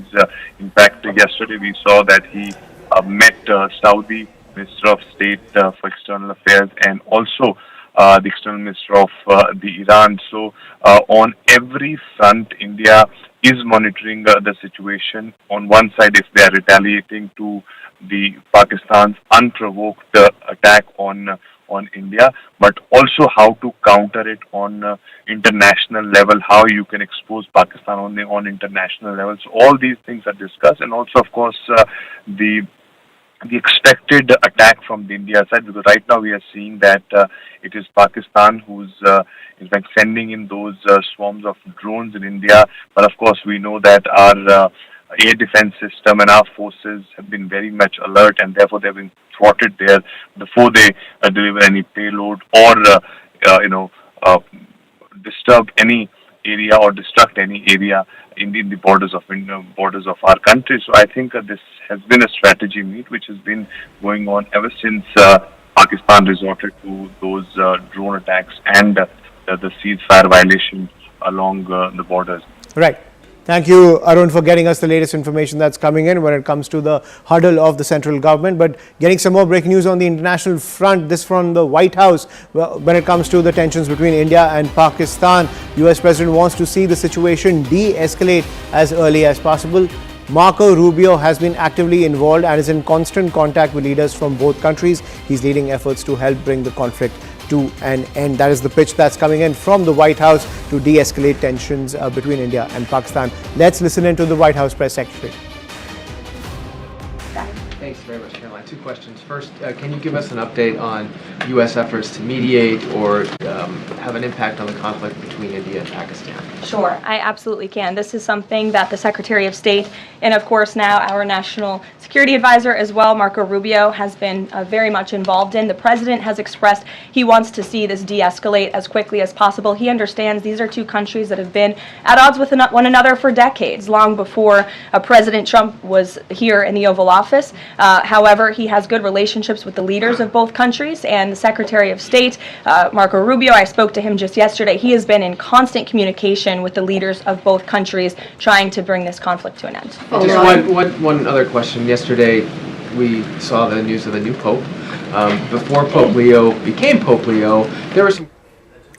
So that's the pitch that's coming in from the United States, saying that there has to be a de-escalation between the two sides. But remember, the United States has also made it very clear that India has the right to defend itself and take action against the terror infrastructure emanating from Pakistan. So that is the pitch that's coming in from the Trump administration. Let's get to our guests, ladies and gentlemen. Lieutenant General S. Hari Mohan Iyer, former Chief of Staff of the Northern Command, is with us on the broadcast, as well as NND Dubey, former DIG of the NIA, and Major General Rajan Kochar, defense expert. Thank you so much for joining us, gentlemen, when it comes to the situation between India and Pakistan and the escalation of tensions, as we are seeing on our screens the second wave of drone strikes coming in from Pakistan. Now, General Iyer, how do you see these scenes that are coming in from Pakistan and the escalation of tensions between the two sides, given the fact that even though India has highlighted its technological edge as well as its capability to strike deep into Pakistani territory, the Pakistani state is not relenting and continues to provoke the Indian state? Good evening, Ayushman. Firstly, a word of caution. There is a difference between drone sighting and drone attack. What is happening is drone sightings. So when they say 26 drone sighting, doesn't mean 26 drones are attacking you. So I'll exercise a word of caution, because what happens is it unnecessarily creates, a little confusion and a kind of tempers flare on this. So this is one thing which I will request through you to your correspondents, that they should differentiate between different drone sightings and drone attacks. When you mean drone attack, means it's a drone which is coming with the intention of attacking, the way we did on the terrorist basis on 7th of May. So that's the first thing. Secondly, what has happened now, we have had 2 days since we targeted those 9 sites. We have given him a bloody nose. And you all know that in Pakistan, it's the country owned by the army. So when you are striking him so hard, when you're giving him a hard nose, to expect him to buckle down just on that, when he's got such a large standing army, such a well-equipped air force and a very decently equipped navy, he controls the economy, he controls the politics. So for him to cow down just because you hit 9 sites and come to a negotiating table without doing something, is asking for the moon. So that is first thing.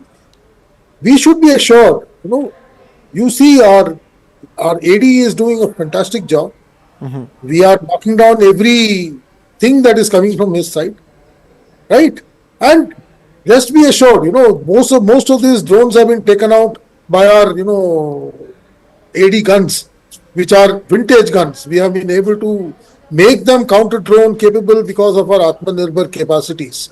And that is something we should be very proud of. These guns, by and large, should have been in museums by now, but we have made it so good that we have ensured that not a single aerial thing that the enemy is sent across has been able to achieve its targets. So that is the first thing we must assure our citizens, that the Indian Army is abreast with the situation. We are in full control of what is happening.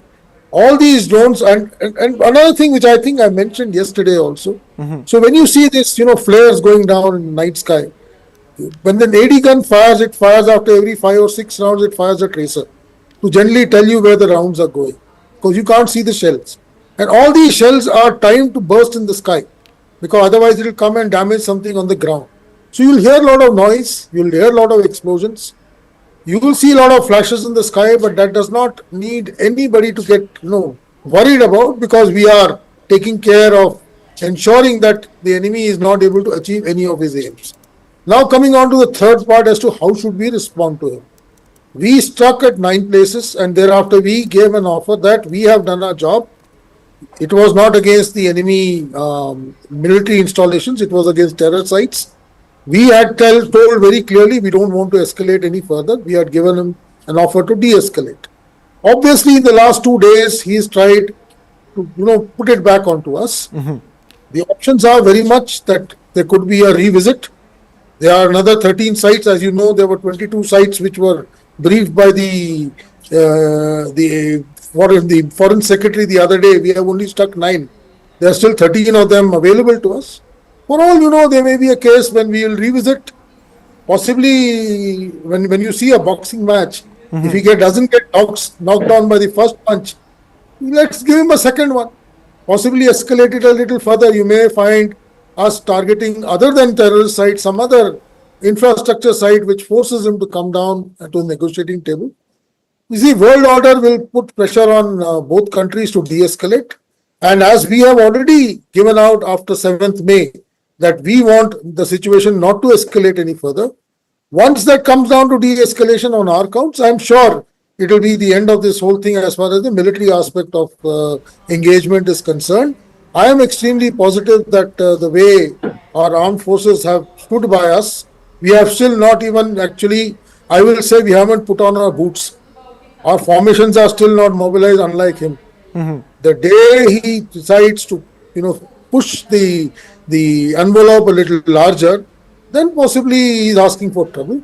I'm sure we have multiple options to ensure that he has not just a bloody nose, he doesn't survive. He also knows that he doesn't have the money to last for more than 4 days. He also is fighting a case of far and few resources with him. So I am very sure he'll come to heels at a due course of time. Right. If not, then the population in Pakistan will ensure that they can't suffer anymore and they'll bring him to heels. And that is what we should do. We should be prepared for a long haul. We should be patient. We are a stronger country, both economically and militarily. We have our aims correct. We are on the right line. We are not the aggressor here. He started this whole game by launching that event in Pahalgam. So he should be sent home at a time and place of our choosing. And it is not something that he can extract out of us. We should be patient. Like I said, usko thakao. इतना थकाओ कि he is not able to stand up.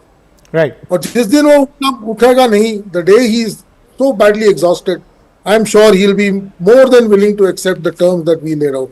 Right, but General Iyer, that gives the impression that we are now in it for the long haul when it comes to wearing down the Pakistani state. Major General Rajan Kochar, what is your analysis of the situation? Do you think that now we're in a situation where we need to wear down the Pakistanis, increase the cost for them to wage even these small skirmishes that we're seeing along the line of control and the international border? Because even an unstable Pakistan where the people don't have faith in the civilian administration and the military leadership, that's also a dangerous paradigm for India.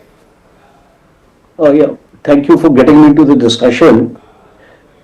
I think the present level of action from our part is, the deterrence is not enough as of now. And that's why he is attempting to do this again and again. He is tending to escalate, and don't be surprised if the next action will be a bigger one. And what is he trying to do? Let us try to understand.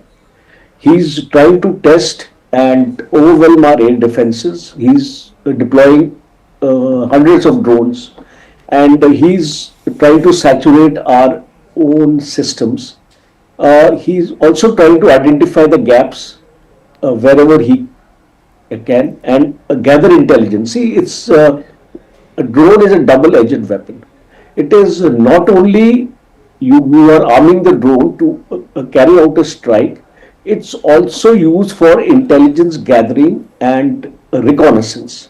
So what we are actually allowing him to do is that once his drones get inside our own positions, our defense layouts do get exposed, and that is one danger you know it is available. Then there is a psychological pressure on the civil population. See, we are trained in the army. We can withstand these kind of attacks, but not the civil population, because every night they have a fear something will come on their head. And let me tell you, no air defense system is invincible. If we are stating that हमने 100% drones मार दिए, it's not possible. Some of the drones will get inside and will cause casualties, as we are. You brought out, I think in Firstpost it has happened. Right. Some people have got injured. Then what happens is now he is in the process of collecting information he is now, the initiative is in his hands because each time we are reacting to a situation.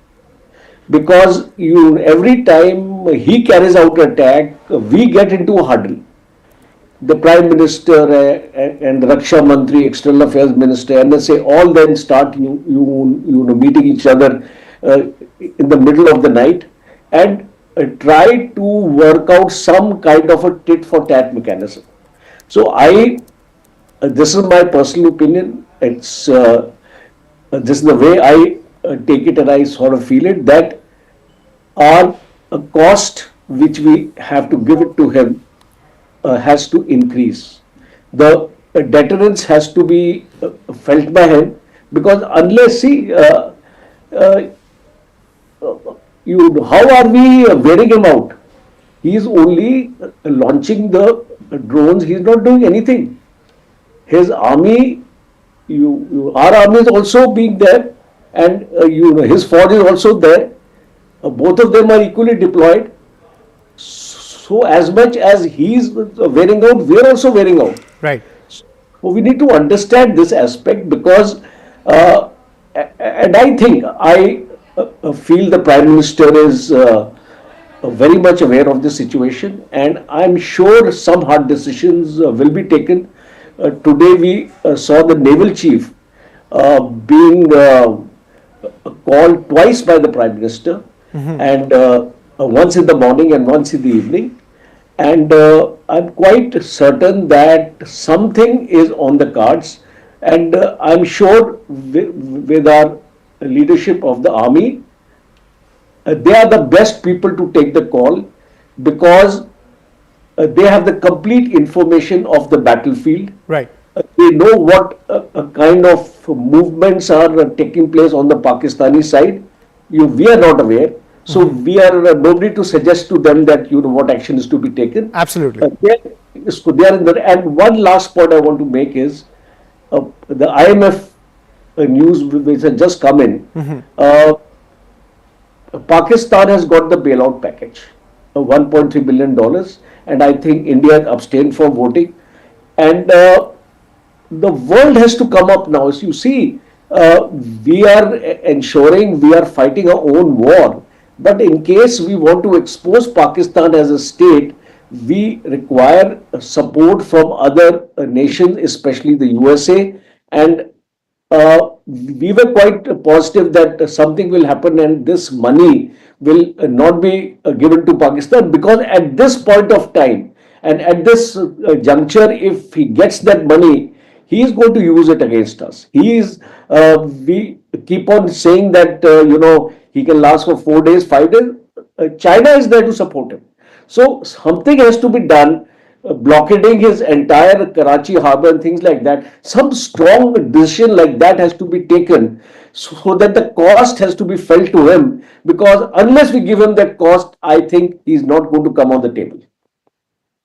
Thank you, General Kochhar, as well as General Iyer, for giving us your perspective on this entire situation that is escalating between India and Pakistan, where India continues to give a befitting reply to the Pakistani state, which continues to provoke India when it comes to the situation at both the line of control as well as the international border. You can see those visuals on your screen. The provocation continues to come in from Pakistan, but India's air defense systems are up, ready and active, and are countering each and every threat. We will continue to track all the developments coming in. For now, a quick break. More news and updates on the other side.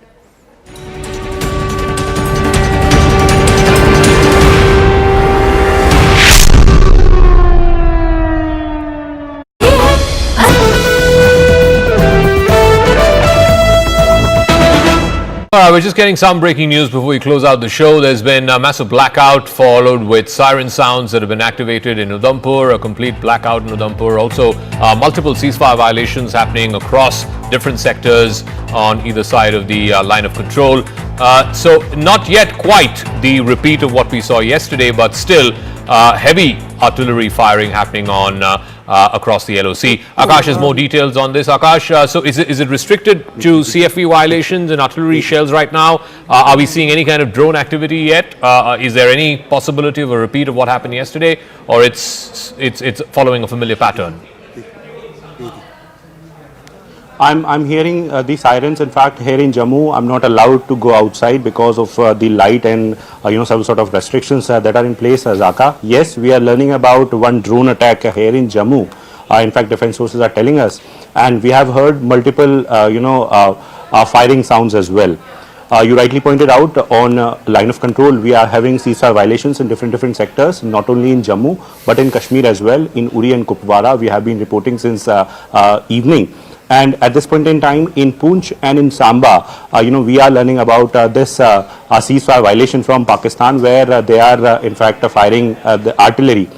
Here in Jammu, I have heard multiple sounds. I was trying to count 11 at least. I have heard, and I am learning. In fact, defense forces are telling me that it was, drone once again. It was a drone attack once again. We'll wait for the police to confirm it as well. But I am learning that yesterday it was the airport, and once again it is in the close vicinity, possibly the airport only. And agencies are in fact using the AD systems and AD guns to thwart these attempts. Once again, it is Pakistan trying to attack the infrastructure, and not only in Jammu. We have been learning about these sort of activities in different areas. Tejinder is reporting in fact about Pathankot and Samba as well. We have a colleague Anshul and Anvit in different areas as well. They have been reporting about blackout and sirens. But as far as Jammu is concerned, Zaka, so it is very important. It is the international border though, but it's a very part of the sort of attack that was carried out. In fact, yesterday it got started with Jammu only, and at around 8 p.m. This evening also, we heard sirens, and soon after that a blackout was there. Yes, it's a precautionary measure, Zaka, but it has been categorically mentioned by the police and the civil authorities that people cannot stay outdoor, and in fact that they need to go inside whenever they are hearing these sort of sounds, and in fact whenever there is blackout they need to go indoors. Okay, Akash, we'll leave it at that. Thank you very much.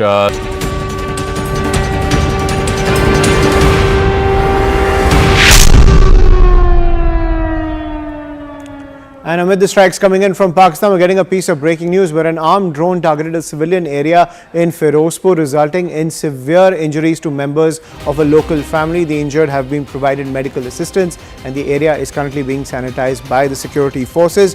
We have a reaction from the local police in Firozpur. Let's listen in.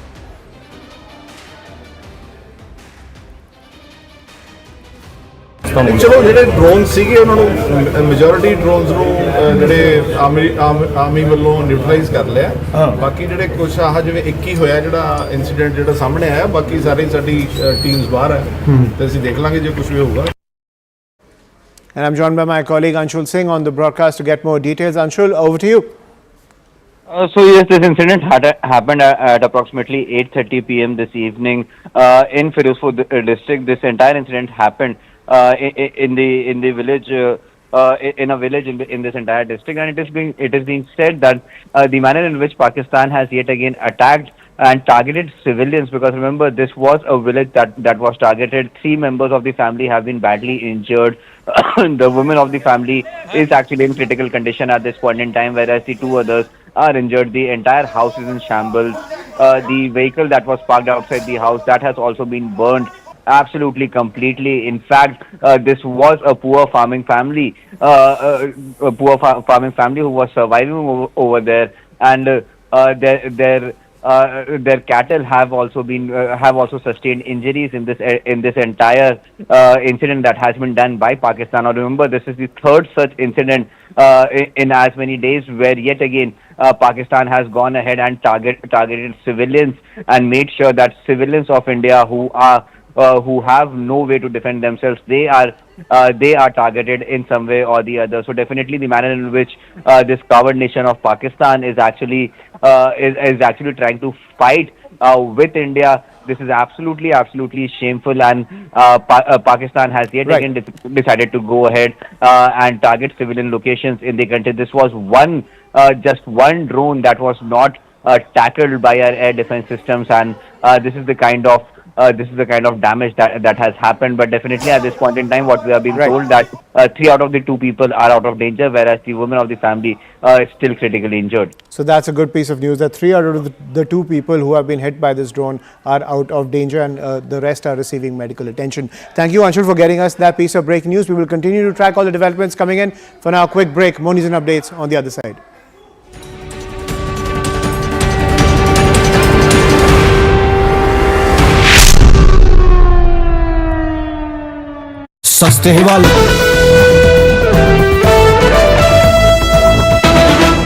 We're just getting some breaking news before we close out the show. There's been a massive blackout followed with siren sounds that have been activated in Udhampur, a complete blackout in Udhampur. Also, multiple ceasefire violations happening across different sectors on either side of the line of control. So not yet quite the repeat of what we saw yesterday, but still heavy artillery firing happening on across the LOC. Akash has more details on this. Akash, so is it restricted to CFV violations and artillery shells right now? Are we seeing any kind of drone activity yet? Is there any possibility of a repeat of what happened yesterday, or it's following a familiar pattern? I'm hearing the sirens. In fact, here in Jammu, I'm not allowed to go outside because of the light and some sort of restrictions that are in place. Zaka, yes, we are learning about one drone attack here in Jammu. In fact, defense sources are telling us, and we have heard multiple firing sounds as well. You rightly pointed out on line of control, we are having ceasefire violations in different sectors, not only in Jammu but in Kashmir as well. In Uri and Kupwara, we have been reporting since evening. And at this point in time, in Poonch and in Samba, we are learning about this ceasefire violation from Pakistan, where they are in fact firing the artillery. Here in Jammu, I have heard multiple sounds. I was trying to count 11 at least. I have heard, and I am learning. In fact, defense sources are telling me that it was drone once again. It was a drone attack once again.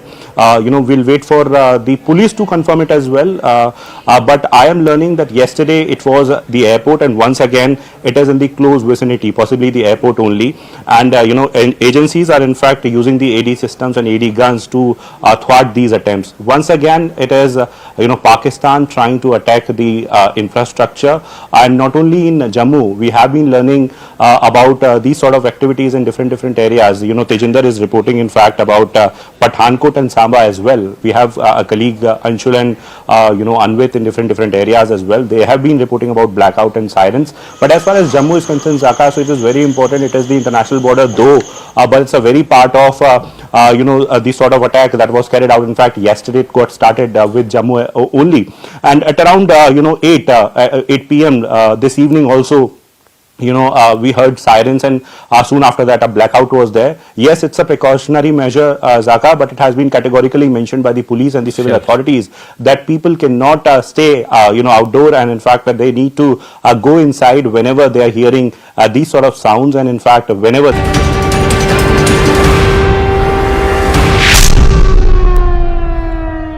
Welcome back, ladies and gentlemen. As tensions continue to escalate between India and Pakistan, let's get a view from a lawmaker from a country that has faced off against terror since its very inception. I'm joined by Moshe Turpaz, a member of parliament from Israel. Thank you, Mr. Turpaz, for joining us on CNN News 18 and giving us your perspective. Israel has been a crucial ally and on the front lines in the war on terror. How do you see these developments of the escalating tensions between India and Pakistan as we dismantle the terror infrastructure inside Pakistan? So Israel has been fighting for its life for 77 years, since it was founded in 1948. And we, the Jewish people, actually have a 3,000 history of fighting for our lives in the land of Israel, and also when we were around the world, scattered and without a country of our own. So I can relate to this situation, and I must say, I think the defense against attacks is something that every country, as small as Israel or big as India, has to work on. I think it's very concerning because as we see it, we in Israel didn't know or are not aware of the fighting between Pakistan and India. And I think every time there is a terror against a country, this is something that we relate to. We understand how you feel when you're attacked like that. Right. Mr. Turpaz, if we look at India and Israel, terror is a major threat to democracies and liberal values, something that both nations represent. Is it time for this to become a global stand of powerful and effective democracies to label terror as a threat to humanity? I think so, yeah. I think it's very important that we democracies stand together and help each other at these hard times. And I must say that the fact that civilians are murdered by aggressors from another country is something that, of course, has to be in concern of all of the world. I mean, I would expect the United Nations to stand with the country, although we in Israel are very much disappointed by the side that the United Nations is taking. And I hope India manages to both redefend its people and show the world how a democracy knows to defend itself, because if it doesn't defend itself, I'm afraid enough that no one else will do it for her. Mr. Turpaz, Israel has been tackling terror since its very inception, something I mentioned at the top. The recent being the October 7 massacre, and India also bears the scars of insurgency. But tackling the threat even now gets mired in politics, both domestically and internationally. What lessons can we take from Israel and how it's dealt with the politics surrounding its action against terror? So I think for first and foremost, terror understands only power. Terrorists should not be negotiated with and should understand that when they are aggressors, when they attacked, they will meet a very strong force. This is something we have learned on our lives for many years. And I remember, as you remember, on the 7th of October, almost 1,200 Israelis were murdered by the terrorists of Hamas. So I think India too should show terror that it doesn't bow and it doesn't negotiate. It stands firm against terror. Then the world has to understand that India won't stand aside and won't be just, aggressed and not give a response. And that's something that towards your allies, and even stronger to those are not allies, but let's say are sitting on the fence, they have to hear from India that India won't be can't allow itself to be aggressed by terror and not to respond. And then I think, as you hinted, I think us democracies, we have to stand together. So we call, and I think India should call other democracies around the world to stand with her and to help her and to give a firm stand against aggressions that come from places of terror. Right. Mr. Turpaz, I'm going to press you on that point. The fight against terror, while essential for the existence of a nation state, gets targeted over charges of human rights abuses multiple times. Even India has been blamed for targeting civilian areas, while evidence has been shown that terror launch pads have been eliminated. How do we navigate this?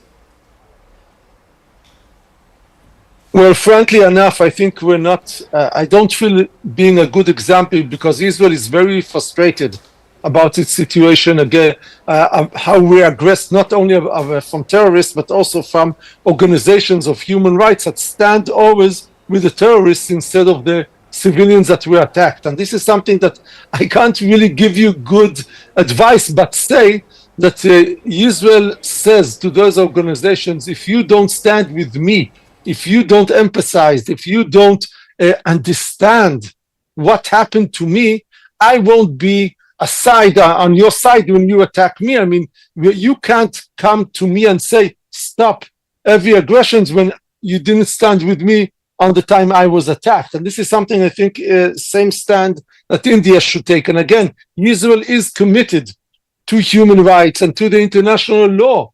But when you're attacked by a terrorist, you can't just say, okay, he did his stand and now I seek peace. You first have to give a very strong and very aggressive backlash, so the terrorists will understand that it doesn't do good to start terror against a country, against a democratic country.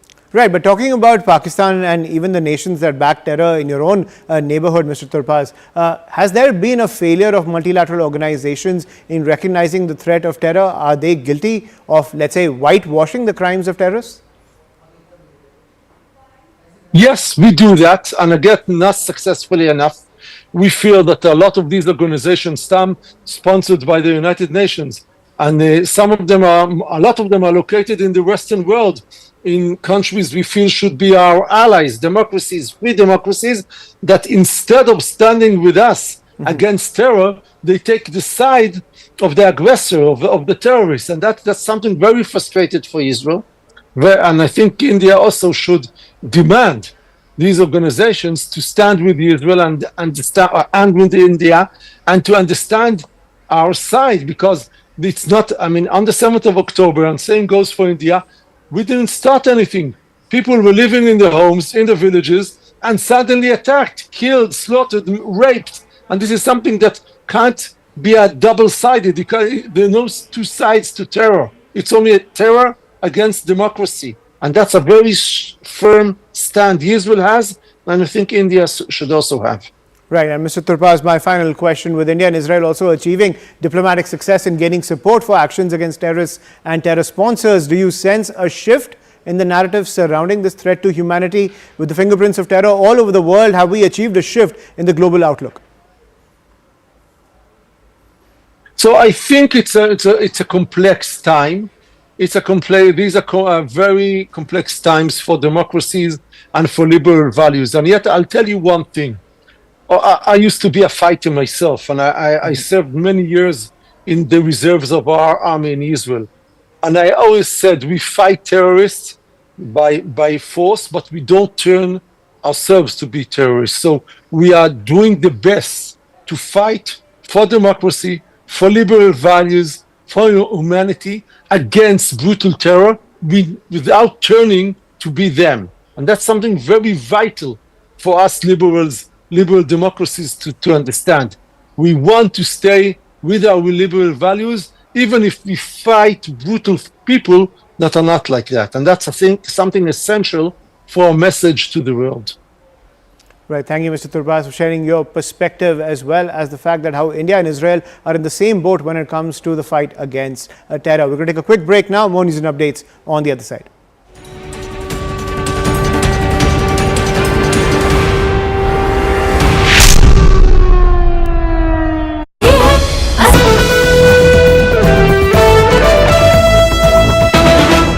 We're just getting some breaking news before we close out the show. There's been a massive blackout followed with siren sounds that have been activated in Udhampur, a complete blackout in Udhampur. Also, multiple ceasefire violations happening across different sectors on either side of the line of control. So not yet quite the repeat of what we saw yesterday, but still heavy artillery firing happening on across the LOC. Akash has more details on this. Akash, so is it restricted to CFV violations and artillery shells right now? Are we seeing any kind of drone activity yet? Is there any possibility of a repeat of what happened yesterday, or it's following a familiar pattern? I'm hearing the sirens. In fact, here in Jammu, I'm not allowed to go outside because of the light and some sort of restrictions that are in place. Zaka, yes, we are learning about one drone attack here in Jammu. In fact, defense sources are telling us, and we have heard multiple firing sounds as well. You rightly pointed out on line of control, we are having ceasefire violations in different sectors, not only in Jammu but in Kashmir as well. In Uri and Kupwara, we have been reporting since evening. And at this point in time, in Poonch and in Samba, we are learning about this ceasefire violation from Pakistan, where they are in fact firing the artillery. Here in Jammu, I have heard multiple sounds. I was trying to count 11 at least. I have heard, and I am learning. In fact, defense sources are telling me that it was drone once again. It was a drone attack once again. We'll wait for the police to confirm it as well. But I am learning that yesterday it was the airport, and once again it is in the close vicinity, possibly the airport only. And and agencies are in fact using the AD systems and AD guns to thwart these attempts. Once again, it is Pakistan trying to attack the infrastructure, and not only in Jammu. We have been learning about these sort of activities activities in different areas. Tejinder is reporting, in fact, about Pathankot and Samba as well. We have a colleague, Anshul and, Anvit in different areas as well. They have been reporting about blackout and sirens. But as far as Jammu is concerned, Zaka, so it is very important. It is the international border, though, but it's a very part of, the sort of attack that was carried out in.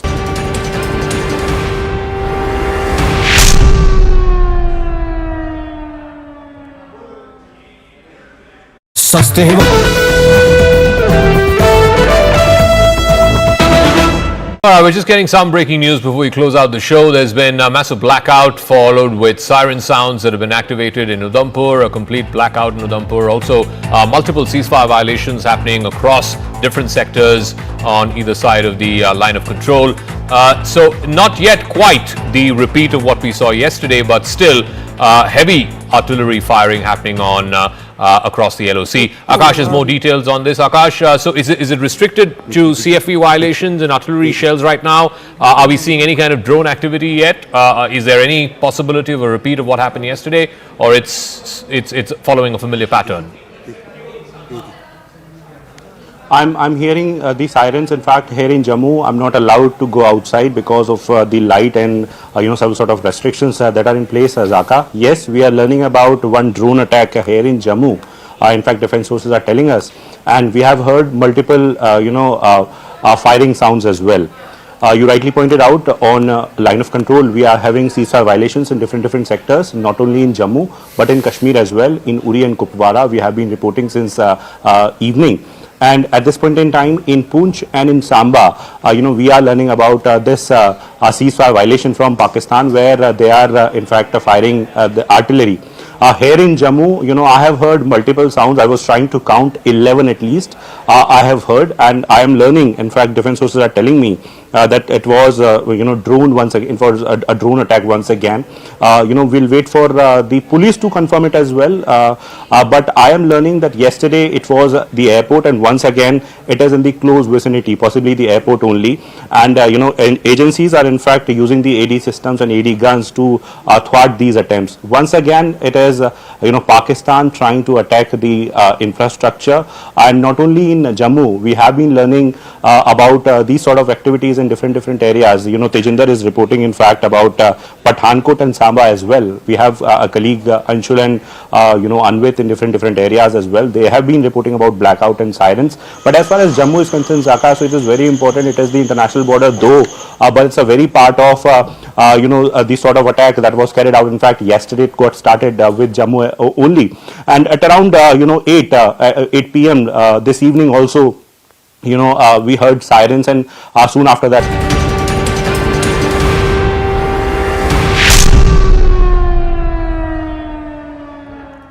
A very warm welcome to our live and rolling coverage of the border tensions between India and Pakistan, as India gives a befitting reply to Pakistan's misadventures and even displays its technological edge. Pakistan continues its drone strikes along the border, targeting several spots in Indian territory. Pakistani forces have unleashed drones in Jaisalmer, Rajouri, Amritsar, Firozpur, Riyasi, Katwa, Samba, Nagrota and even Uri. Ceasefire violations are continuing along the line of control and even the international border, while they are also raising the cost for Pakistan as India continues to retaliate. In the recent IMF meeting, India has also objected to the bailout for Pakistan, saying the funds are being used for terror operations. India has abstained from the vote and the IMF has taken note. That's a big breaking input we are now bringing to you as far as putting or exerting that pressure on behalf of the IMF is concerned. Let's in fact bring you those breaking inputs. Top government sources are telling CNN News 18 that as far as IMF clearing a $1 billion bailout for Pakistan, India has abstained from the recent International Monetary Fund vote. This was with regards to the loan that was being doled out to Pakistan, not because it lacked opposition, but because the fund does not allow member countries to vote no.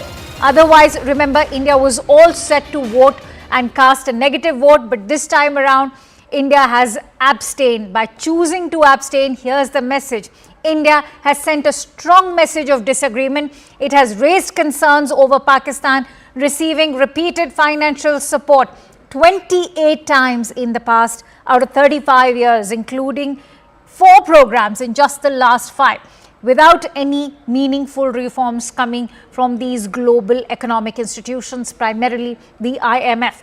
India has also criticized the Pakistani military's deep role in economic matters and warned that the money could be misused to support cross-border terrorism, posing serious risks to global credibility and values.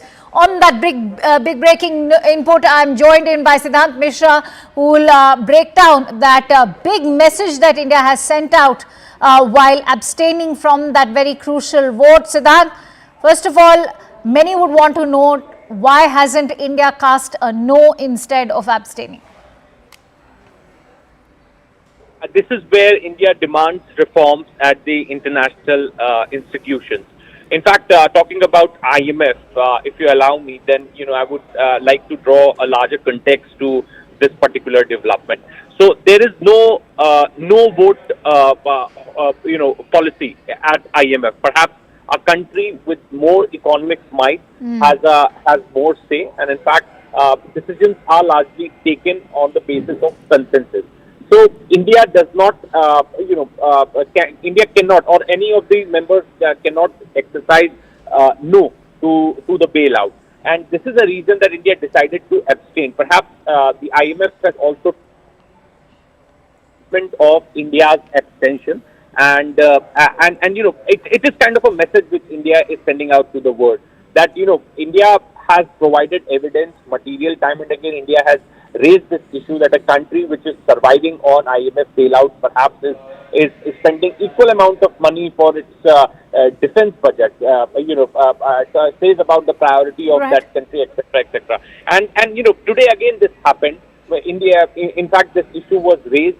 India's abstention was also taken note by the IMF. But, as I said before, that again, this is where India demands reforms at the international institutions. Perhaps a terrorist state which is directly involved in killing 26 innocent people, last month on 22nd of April, perhaps is again getting loans from IMF. In fact, because the bigger countries with the bigger economic might have supported this bailout again.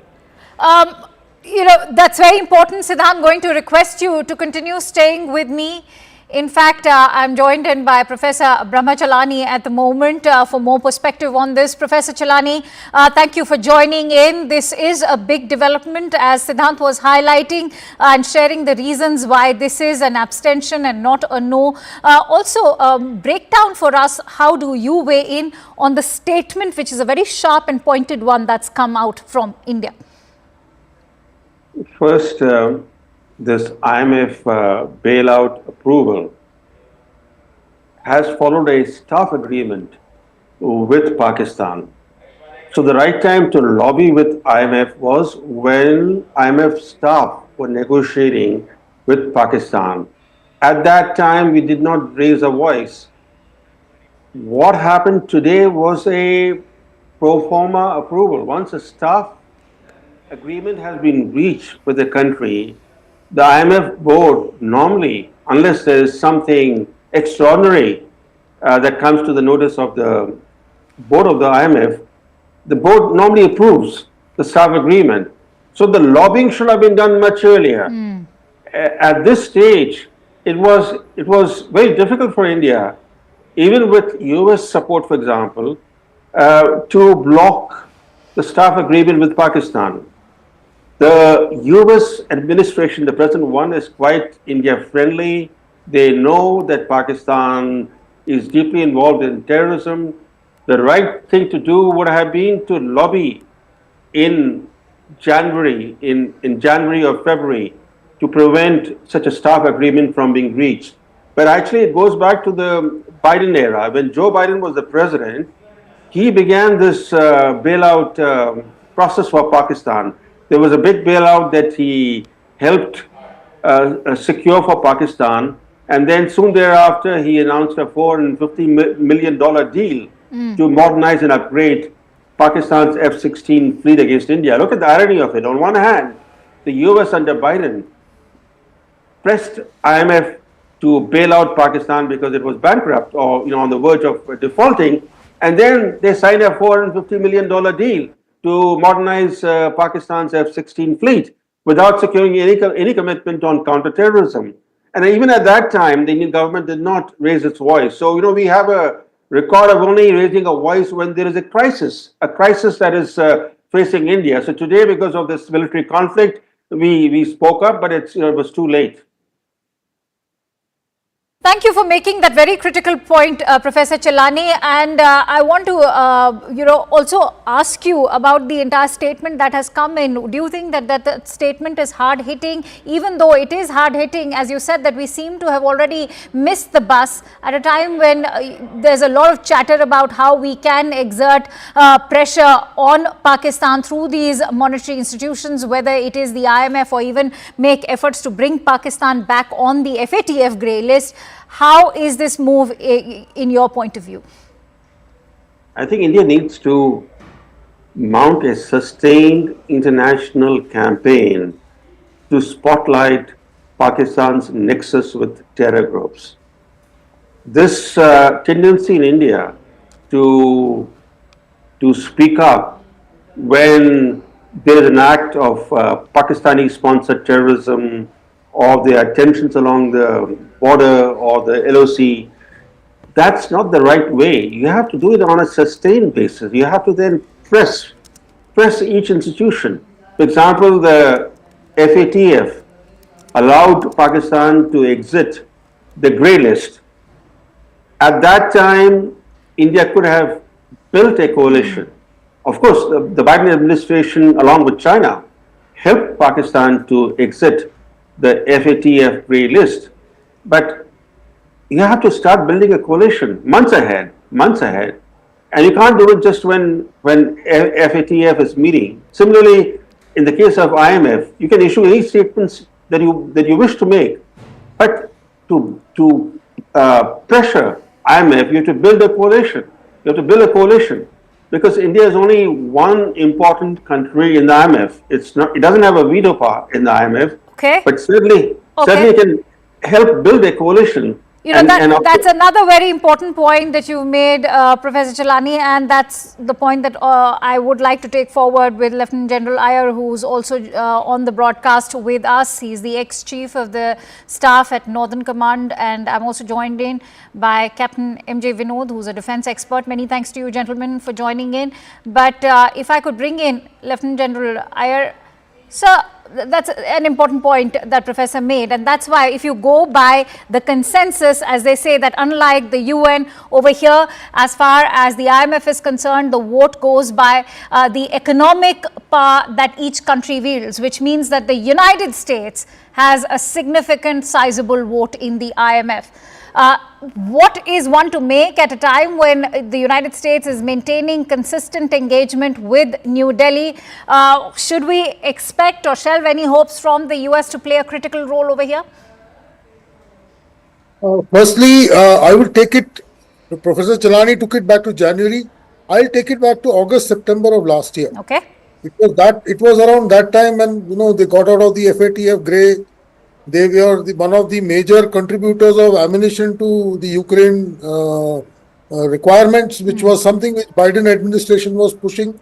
So they were like Biden's gang at that stage of time.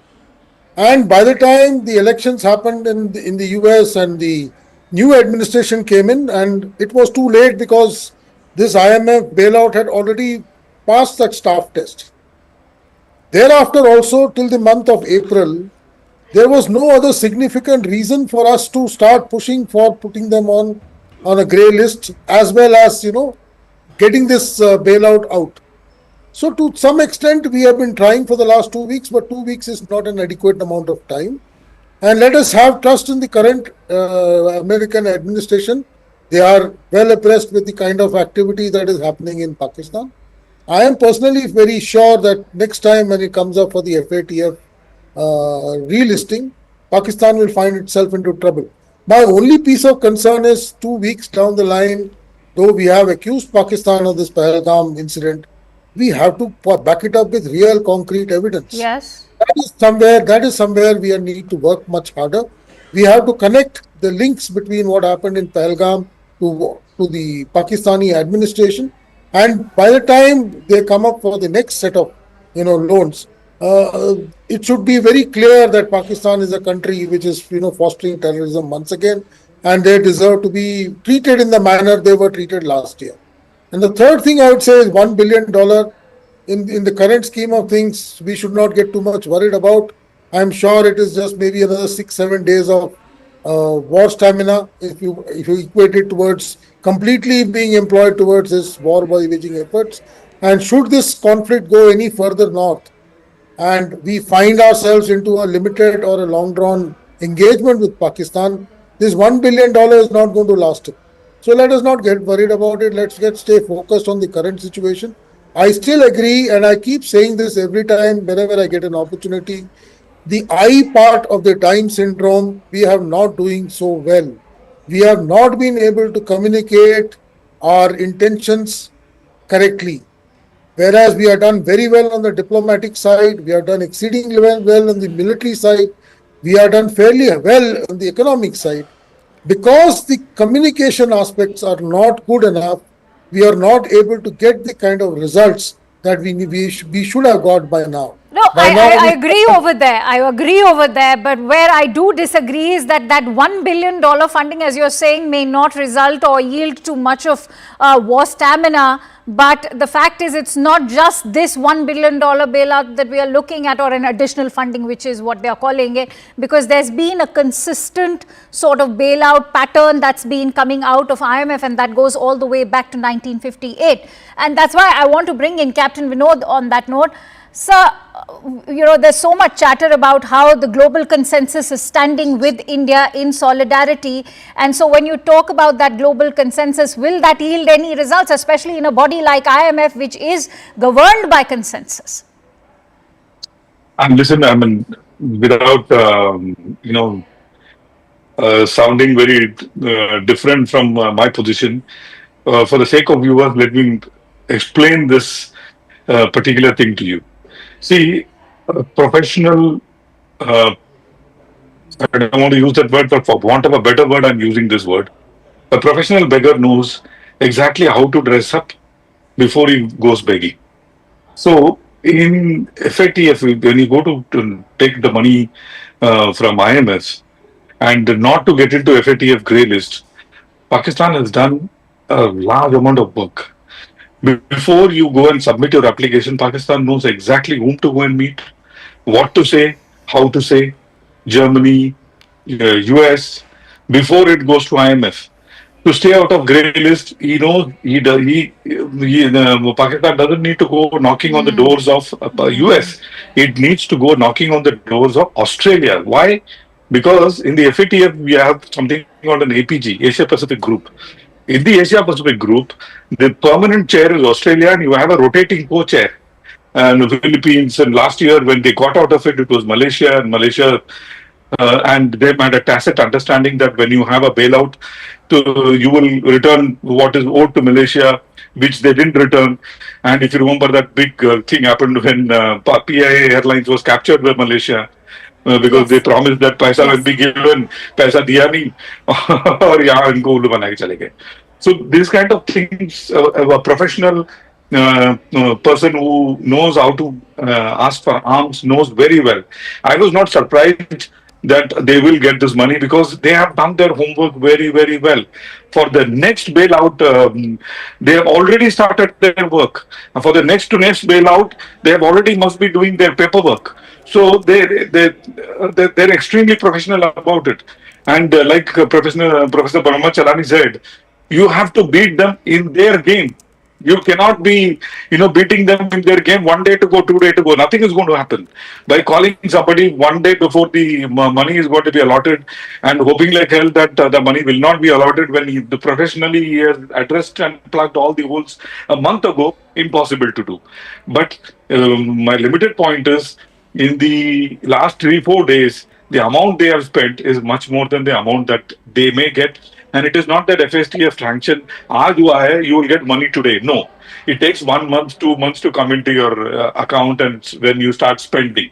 So that itself is something which is not going to aid in this particular operation. No, I agree with you that they do their homework and they do it bloody well. But Professor Chelani, I think the example that's been quoted of FATF is living testimony, because remember, they convicted a Sajid Mir or even a Hafiz Saeed only till the time they wanted to get off the grey list of the FATF. Once they did, they were back to their proxy games of terrorism. And that's why I want to bring you in on that point, that why haven't these global monetary institutions like the IMF or the World Bank been able to do much when it comes to addressing terrorism? I can't help but ask that, are they not equally responsible for what we are seeing happen in Kashmir? The thing is that as long as Pakistan does not export terrorism to the West is actually not concerned about Pakistan exporting terrorism to India, because then it becomes a regional issue for them. And in the old India-Pakistan problem, where the two have been at loggerheads for decades now. But they all know that over the years, the footprints of many terrorist attacks in the West were traced to Pakistan. The US found Osama bin Laden living next to the Pakistan Military Academy, and other top terrorist leaders that the US wanted, like Khalid Sheikh Mohammed or Abu Zubaydah, they were found living in Pakistan's heartland. But then under previous US administrations, the Pakistani government, especially the ISI and the army chief, promised to Washington that they have started cleaning up their act, that they will never repeat what happened previously. They pledged that they will not do anything to undermine US or Western security. So with those assurances and pledges, the US under some administrations, for example under Biden, resumed cozy ties with Pakistan. And we saw how Biden, for example, really helped Pakistan secure the first IMF bailout, then managed to get Pakistan off the FATF grey list, helped modernize Pakistan's F-16 fleet, while we didn't really press our case at that time. We did not. We were being too nice. We thought that if we were to exert pressure on the Biden administration, this could strain US-India relations. No, we should have actually said that what Pakistan is doing is a threat to global security, and that India's efforts to pressure Pakistan to clean up its act is actually good for the world. It's not just an India-Pakistan issue. It's actually about international security. The IMF bailouts, and there was a big bailout that was initially supported by Biden administration, and now the second bailout. Yes. But the IMF bailout is actually great leverage for the US, because as you rightly point out that the US has a virtual veto power in the IMF, and Pakistan needs the IMF bailout, not just because of the amount of money, because the IMF bailout allows Pakistan then to secure loans from elsewhere. For example, this latest release of $1 billion, this immediate release, $1 billion are being released to Pakistan now. And we all know where it's going to go. Yes, but more importantly, because of this $1 billion deal, Pakistan now will be able to secure additional billions of dollars from Saudi Arabia and China. They were waiting, China and Saudi Arabia were waiting for this IMF agreement. And now $1.2 billion swap deal with China will go forward, and there will be another major package from Saudi Arabia. All right, I think you've made another very critical point. Lieutenant General Iyer, how do you weigh in on that? That actually does sound alarm bells at the moment, because as we've been talking about, India has also stated it in the IMF that the Pakistani army, the military, has a lopsided sort of sway over the economy in Pakistan and how the funding is going to be utilized. So that indeed is a cause of concern now, even if it is just going to be slightly over $1 billion. I can't agree more with Professor Chalani. It's covered almost all the facets of this this bailout. My only point here is whether this bailout came or not. The funds flow from both China and Saudi Arabia. If not through the front door, from the back door would have continued. But this does give them legitimacy to now push through loans. These are ultimately loans. Like Pakistan, somebody said, Pakistan budget is, every budget tells us what is to be repaid and where the loans are going to come to repay the next year's, next year's budget. So it is a kind of a continuation they are living in. They are living in dangerous situation. No country would like to, have so much of external debt as Pakistan is. Their economy is in shatters. A war of maybe even 15 days is going to make their life miserable. They just cannot afford it. And I am very sure this 1 billion, like Group Captain Augustine said, it is not going to be of much use. A couple of jets going down and this $1 billion worth will, get covered over there. Possibly in the last 4 days, they have taken losses more than $1 billion as it is. But that having said, unfortunately, we are making Pakistan India-centric. And that is something we need to tell the world that the problem is not just going to be in India. Tomorrow, this epicenter of terror is going to bite everybody. Somebody said, keep snakes in your backyard and they're going to come and bite you. This point has to be rubbed into the Americans. 9/11 happened because there were people who were, raised by the Americans in the 80s. They came back and bit them in the late 90s. The same thing can happen through Pakistan in some stage of time. This has to be told to the Western world, and that's why again I said we have to be much more active in the info domain. We have to be ballistic in the info domain. Our people should be able to communicate the points of view, our troubles, and also tell the world what is going to hit them later. We can survive, but will this be harmful to the world has to be told. And the last point I would like to add here is possibly in the later half of last year and early part of this year, we were too focused on China. Our entire interest was trying to find a way to de-escalate with China because it was running into the third or fourth year. We were still worried that this is something which, and possibly we neglected Pakistan as possibly something which is not of, importance to us. And I guess, because I remember I've been in service and in an operational command, and we were literally only focused towards the north, and we are not looking in the west at all. Okay, I guess, Captain Vinod, I want to bring you in. Lieutenant General Iyer and Professor Chalani both have highlighted how India's homework should have begun much earlier, and perhaps we had distractions at the LAC as well, which perhaps kept us more focused on China front. But now that the Biden administration is gone, you have an administration which is more serious about tackling terrorism, something that we can stand by with the arrest or the extradition of Tahawoor Rana. What, in your view, could sort of perhaps expedite the US support when it comes to, tackling or exerting greater pressure via institutions like the IMF? Great question. In fact, just tell the viewers, their foreign office, the Section Affairs office equivalent of ours, has a separate division which is looking at only IMF loan bailouts and the paperwork and everything. There are a whole lot of people working in that particular department who are only looking at this. Now, let me draw a simile because being a military man, you say across Amritsar, they deploy one division or two divisions of force. Will you keep quiet? You will also deploy one or two divisions of force, isn't it? Similarly, in our External Affairs Ministry, we should, maybe they will learn a lesson. We should have a separate division continuously working to get these buggers into grey or blacklist, all the time.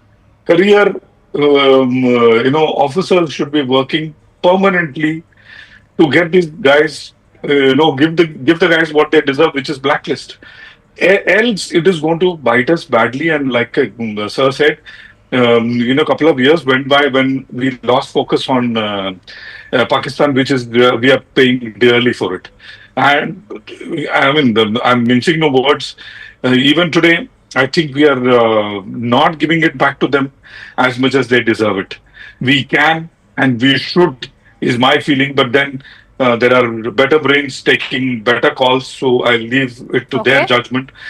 Otherwise, what we are seeing on the screen, we should not be seeing on the second or third day. No, I agree. Why were we waiting for a 22nd of April to for the situation to have arrived to this point? But Professor Chelani, take a moment to weigh in on the reliance that Pakistan has had on the IMF, which goes, I will again say, it's gone over for decades. 1958, I have the entire list of all the bailout fundings that have gone. And it all began in 1958, 8th of December to be precise. And I can't help but say that, if it is about snakes in the backyards, when will they stop, in fact, harboring these snakes in the backyard? You expect better from the Trump administration. Two things stand out. This IMF bailouts for Pakistan began during the Cold War, when Pakistan was a surrogate of Western powers. So it was easy for Pakistan then to secure IMF bailouts. And once you get one bailout and you don't do your reforms, you become more and more dependent on IMF. Let's say, getting IMF money is actually quite slippery for many countries, because IMF imposes conditionalities that are pretty tough. And once you get into the IMF bailout trap, you continue to you continue to need more and more bailouts. And this has been Pakistan's story.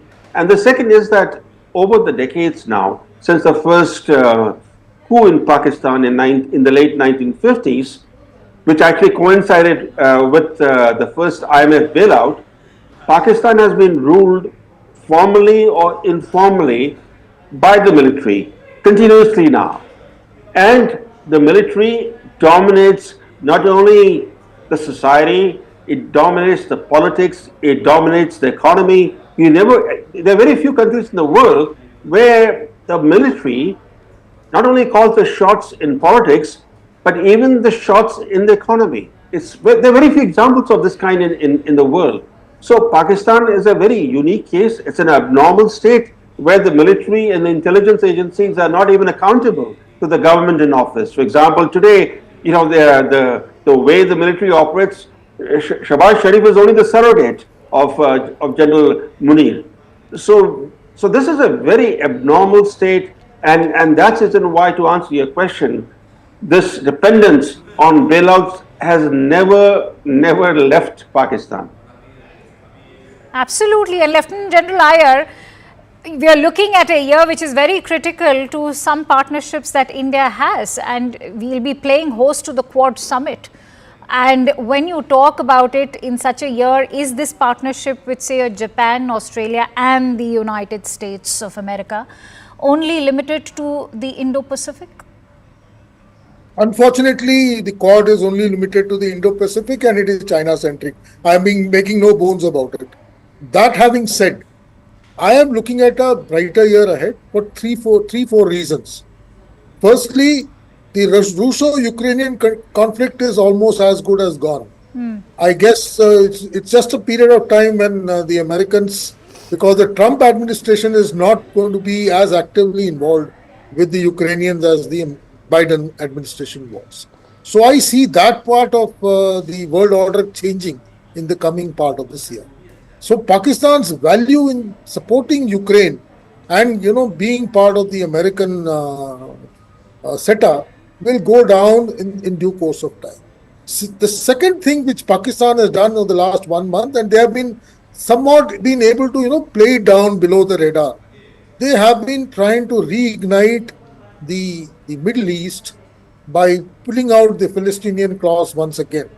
Even I saw even during the PSL games, they had these, save Palestine kind of things coming up, or crush Israel kind of,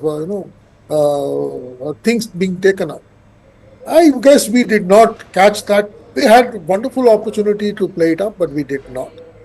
There is still an opportunity because Pakistan still relies on a lot of support from the Middle East. It feels that since it makes a cause for the Palestinians, the Middle East, especially the Saudi Arab and the Emirates, will come to its support as far as finance is concerned. Unfortunately, the last few months have seen the Saudis haven't played ball with them in exact manner. I was about to come to that. Yes, go Professor on. Chalani mentioned that possibly after this bailout, there could be a difference.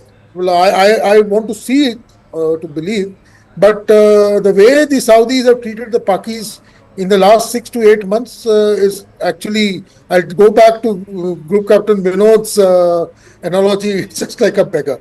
So that having said, I do look at a better year ahead. Trump is somebody who's not going to get into bailouts of this nature. He's a businessman. We are going to have a very good trade deal with the Americans very soon, so we'll become valuable to the Americans. We will be able to, I hope, play this game of Pakistan being the epicenter of terror with this current, we have him. We are actually holding him by the neck. It's a question of how fast and how quickly we are able to squeeze him out and expose him to the world order. And, this $1 or $2 billion is something which is not, very alarming to me. Yes, it was a signal. Had this $2 billion not happened today, this complete CNP, as far as the Comprehensive National Power, which we have applied for the last 2 weeks or so, would have seen its complete domain being fully exercised. That notwithstanding, I'm sure, when the Indus water doesn't come in time, his crops are going to suffer. He's going to face a lot of problems otherwise. His stock exchange has crashed. So he's into a lot of trouble as it is. I'm sure he's going to face massive floods in this monsoons because he'll not be able to regulate water because we are not going to give him any data of the kind of water we are going to release. So his standing crops are going to go down. He's going to face a lot of trouble. I'm seeing bad things happening to Pakistan in the next 5 to 6 months. No, I agree with you, Lieutenant General Iyer, but today is also a wake-up call for India, and that's why Group Captain Vinod, I think when you're talking about global support, glad that Lieutenant General Iyer talked about Saudi Arabia. I want to bring you in on the kind of good offices we share with OIC nations. In fact, just a day ago, we had the foreign ministers from Saudi Arabia and Iran very much in New Delhi. So when you talk about our own consistent engagement with OIC nations through our own economic partnerships, whether it is with Qatar, Iran or Saudi Arabia, even UAE, can we not expect them to also come to our aid and rescue when it comes to exerting pressure via these institutions? Absolutely. In fact, if you look at a decade ago or maybe more, YC willy-nilly was, most of the nations willy-nilly was against India. Today it is not so. In fact, most of them have given awards and such. In fact, Prime Minister was in Jeddah. He was in Jeddah on the 22nd, which happens to be the headquarters of OIC. Oh, yeah. So the world is realizing the strength of A, our leader, B, as a country, us. And C, they are able to see that every time the Sharif comes, he's only coming, I feel sad for him. He's only coming with a begging bowl, and there is not much that he's contributing towards OIC as such, except probably, getting an epithet of being a terror factory. And I'm sitting in DC, speaking to many such people. The moment you say Pakistan, the synonym is terror factory, and everyone understands that because post 9/11 things have changed. The focus is totally different, and like Professor said, now post Russia's pullout and post the end of Charlie Wilson's war, the use of Pakistan to West, especially to US, is not much, and especially after they pulled out of Afghanistan, it is actually zilch zero. But yesterday when Vance said it is the war between them and we have nothing to do, I knew then that the bailout is coming. that I knew then that Vance has not stopped it. Probably he or his people have given the go ahead for the money. And General Iyer said, it is a signal, it's not the money. Had we succeeded in blocking this money in for next couple of days, probably things would have been different. Now, on this high that I got the money, maybe it'll continue for 1 or 2 more days. Over to you. So despite the austerity, inequality, poverty and the debt, Professor Chalani, they continue to fund terrorism. So where have been the failings, if I were to say? I know if we were to begin from our own home with India, you've always maintained how we've lacked a strategy or a policy, a consistent policy towards Pakistan and terrorism sponsored by Pakistan. So where have the failings been, especially from our end? If you look at successive governments in India, you've never had a consistent Pakistan policy or a consistent China policy. Every prime minister who takes office seeks to reinvent the foreign policy wheel. I'll give you some examples. Vajpayee, he came to office, he took a bus to Lahore, he thought he could befriend Pakistan. Then, few months later, he publicly bemoaned that his bus to Lahore got hijacked to Kargil. He did not learn from his predecessors. He thought he could actually do what his predecessors had failed to do. Then he tried his luck with China. Again, he tripped. But that did not discourage him. In his last year in office, he again sought to befriend Pakistan. Then came Manmohan Singh. He made his peace overtures to Pakistan. And in return, he invited the horrific Mumbai massacre. And we did not even impose any cost on Pakistan for the Mumbai terrorist attacks. Then comes Modi. He lands in Lahore unannounced in late 2015. In December 2015, he thought that where Manmohan Singh had failed, where Vajpayee had failed, he could actually achieve friendship with Pakistan. And do you know what happened after he went to Lahore? The Pakistani military establishment was enraged that they thought that Modi was conspiring with Nawaz Sharif, the then Prime Minister. And so in response, they staged a series of major attacks in India, starting with Pathankot. And to investigate the Pathankot attack, we invited the ISI to come and join the investigations into the attack that the ISI had staged. So you can look at this just recent history, how successive prime ministers have not had a consistent Pakistan policy, and if I could even describe how they have not even attempted to have a consistent China policy. So to a large extent, the problems that we are facing with Pakistan and with China, to some extent, they are because of our own failures. I think that's a very valid point. Lieutenant General Iyer, in January this year, in fact, to be precise, we were learning of these long-range ballistic missiles being prepared by Pakistan. That also led to sanctions being imposed by the United States. But how far did that go to curb Pakistan is what one is left wondering right now. Because remember, when the war began in Ukraine, Russia was sanctioned massively, their assets were frozen, and that also went to an economic level. We've not seen the same happen in case of Pakistan. Because Russia is, endowed with a lot of resources. When Russia was sanctioned, there was a feeling that Russian oil and gas will not get sold in the world, and Russia will be... They didn't get impacted. So they managed to work around the system. And Russia was much stronger a nation than Pakistan. We can't compare sanctions on Pakistan with sanctions on Russia. That is one. Secondly, I don't think the sanctions... they actually gunned for Russia, which I don't see happening for Pakistan when it's a fact that they are harboring terrorism. Because like Group Captain Vinod said, Pakistan is not anti-West. You must understand that. Till the time the West feels threatened by Pakistan, they will not go the whole hog. They'll make noises, all right. They'll say, we'll sanction you, we'll cancel your loans, we'll put you on the grey list. In my mind, Pakistan should have been in the blacklist 2 years ago. Pakistan should have been in the blacklist way back in 2011 when Osama bin Laden was found within 10 kilometers of the Pakistan Military Academy. There was no reason, and it was not that Americans found him one day. They knew about it for more than a year and a half before they actually went in and got him out. So it is something which we have to possibly make a little more noise.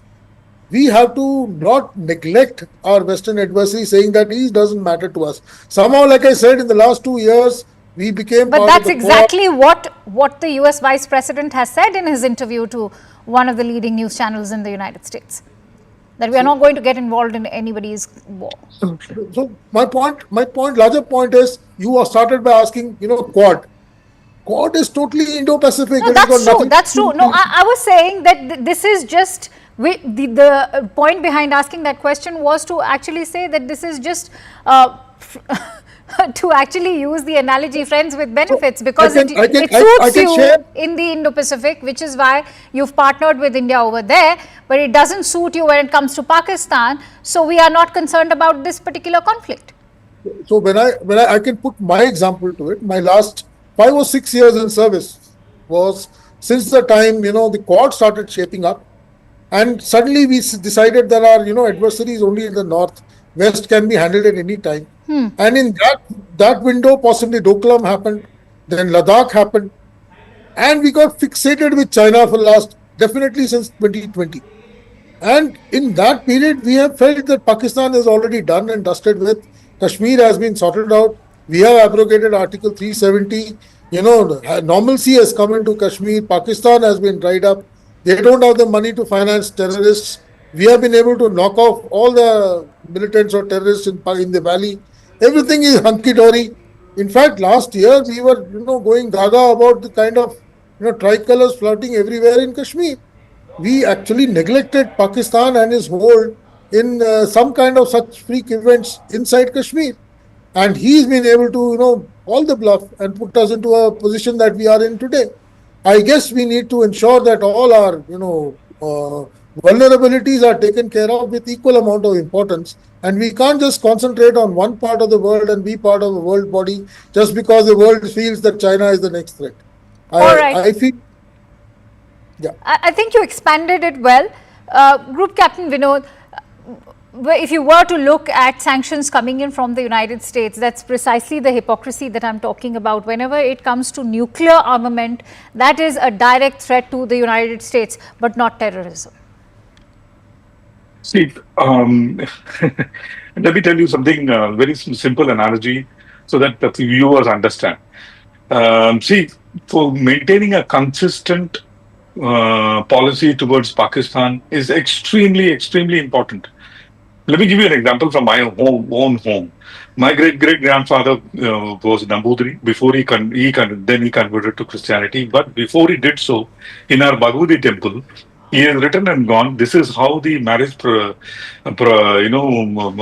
jo hai, he has written and gone.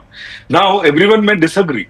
But down the generation, we had to get married in that mandir, in the procedure that he had written and gone 500, 600 years ago.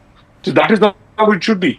Your presidents and prime ministers can come and go. Your policy has to be consistent, because everything else now stems from that particular, selection and maintenance of aim. That is point number one. Point number two, and very important issue is that we need to understand ये जो peace का चूरन जो है ना, ये पाकिस्तान के साथ दिखता नहीं है.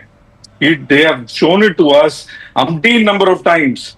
You can be peaceniks and go them and tell Babar, go back 8 times. The 9th time he'll come back and make a Babari Masjid. And that we have seen. And if we have not learned from that lesson, I think there is something seriously wrong in our psyche.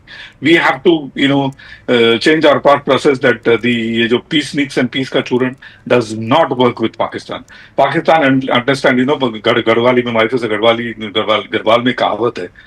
थोड़ा मारे बहुत रोए बहुत मारे चुप, तो इनको ना बहुत मार के चुप कराना पड़ेगा. That's the only way they will learn. There is no other way they will learn.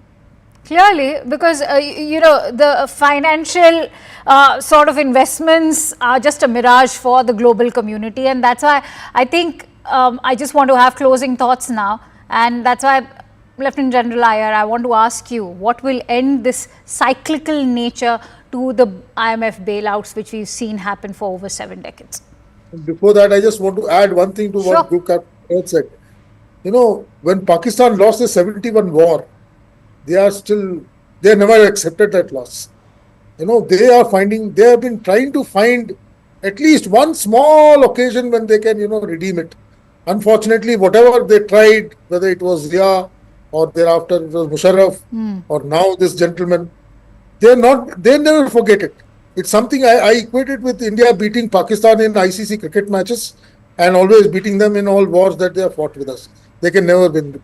As far as the IMF bailout is concerned, I felt had this bailout not happened today, he would have had to off-ramp it in a day or two. He had no other choice but to get off the horse. At this state, he could not survive.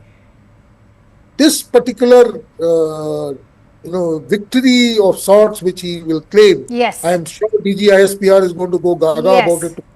All his briefings will be talking about, how the world order does not see Pakistan as a terrorist state, that he's been able to get vindicated by getting the bailout. And that's why I was highlighting that it's beyond just $1 billion, There are ramifications to it. The only good thing that happened is we didn't vote against it, we abstained.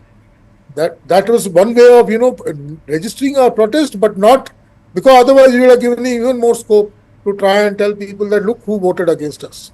Abstaining a vote does not mean that you're necessarily against. I feel next 2 days he's going to have the upper hand and we should be prepared for it. We have to find ways and means to put him down again. It's like a wrestling match. I'll have to leave it at that since I'm running short of time. But many thanks to you, Lieutenant General Iyer and Group Captain Vinod, and also Professor Chalani. It has been a pleasure to have you on this discussion. And before I call it a wrap, CNN News 18's Zaka Jacob spoke to India's former envoy to Pakistan, Satish Chandra, on the internal turmoil inside Pakistan amid the escalating tensions at the border. Can Pakistan afford a war with India? Listen in. I'm now joined by former diplomat and former Deputy National Security Advisor, former High Commissioner, Mr. Satish Chandra, Ambassador Satish Chandra. Thank you very much. You speak very rarely to television channels, so thank you very much for joining us here on CNN News 18. I just laid out the context of what has happened over the last 2 weeks and where we stand as of today. What is your best assessment of what the situation is right now, and more importantly, where do you see it moving over the next 24, 48 hours? Good to be with you, Zaka, on your channel. It's a pleasure to interact with you. Well, actually, what's been happening is a repetition of the playbook over the decades. India has always been extremely restrained, to a fault often, in terms of retaliatory steps. I think all of us are very well aware that we have been targets of terrorist actions by Pakistan, and in most cases we have not retaliated, and I think that's been a fault and perhaps has encouraged Pakistan in the belief that they can literally get away with murder. So what has happened, I think there's been a change since with the Modi government in terms of the actions that it had taken in 2016 and 2019. First the surgical strikes and then Balakot. And this has gone a notch higher in terms of depth at which we have struck across Pakistan in retaliation for the Pahalgam attacks. And it's been nine camps which has been struck, both in some in POK and some in Pakistan Punjab, the most notable being Muridke and Bahawalpur, where the terrorist camps were taken out. But as you mentioned ab initio, and as has been underlined by the government of India, that our action was, the kinetic action, was extremely restrained in terms of the fact that we did not hit the military, the Pakistan military, which many feel perhaps we should have, but we did not in the interest of being extremely restrained.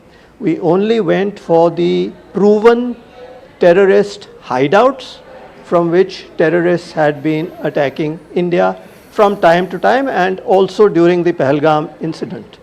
Now, the Pakistani reaction, as you indicated, rightly so, has been escalatory, openly, blatantly escalatory.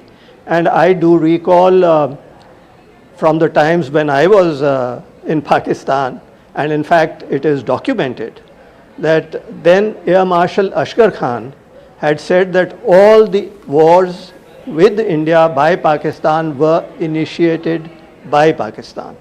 So let's be very clear, I am not surprised, because I have dealt with Pakistan for much of my life, that this is the standard playbook of Pakistan. They will escalate, they will lie, they will try and say that India is escalating, whereas the contrary is correct. Just like they keep saying that they are really had nothing to do with terror, and I think everyone knows the score on that, not only India but the rest of the world. So I don't need to say anything more on that score.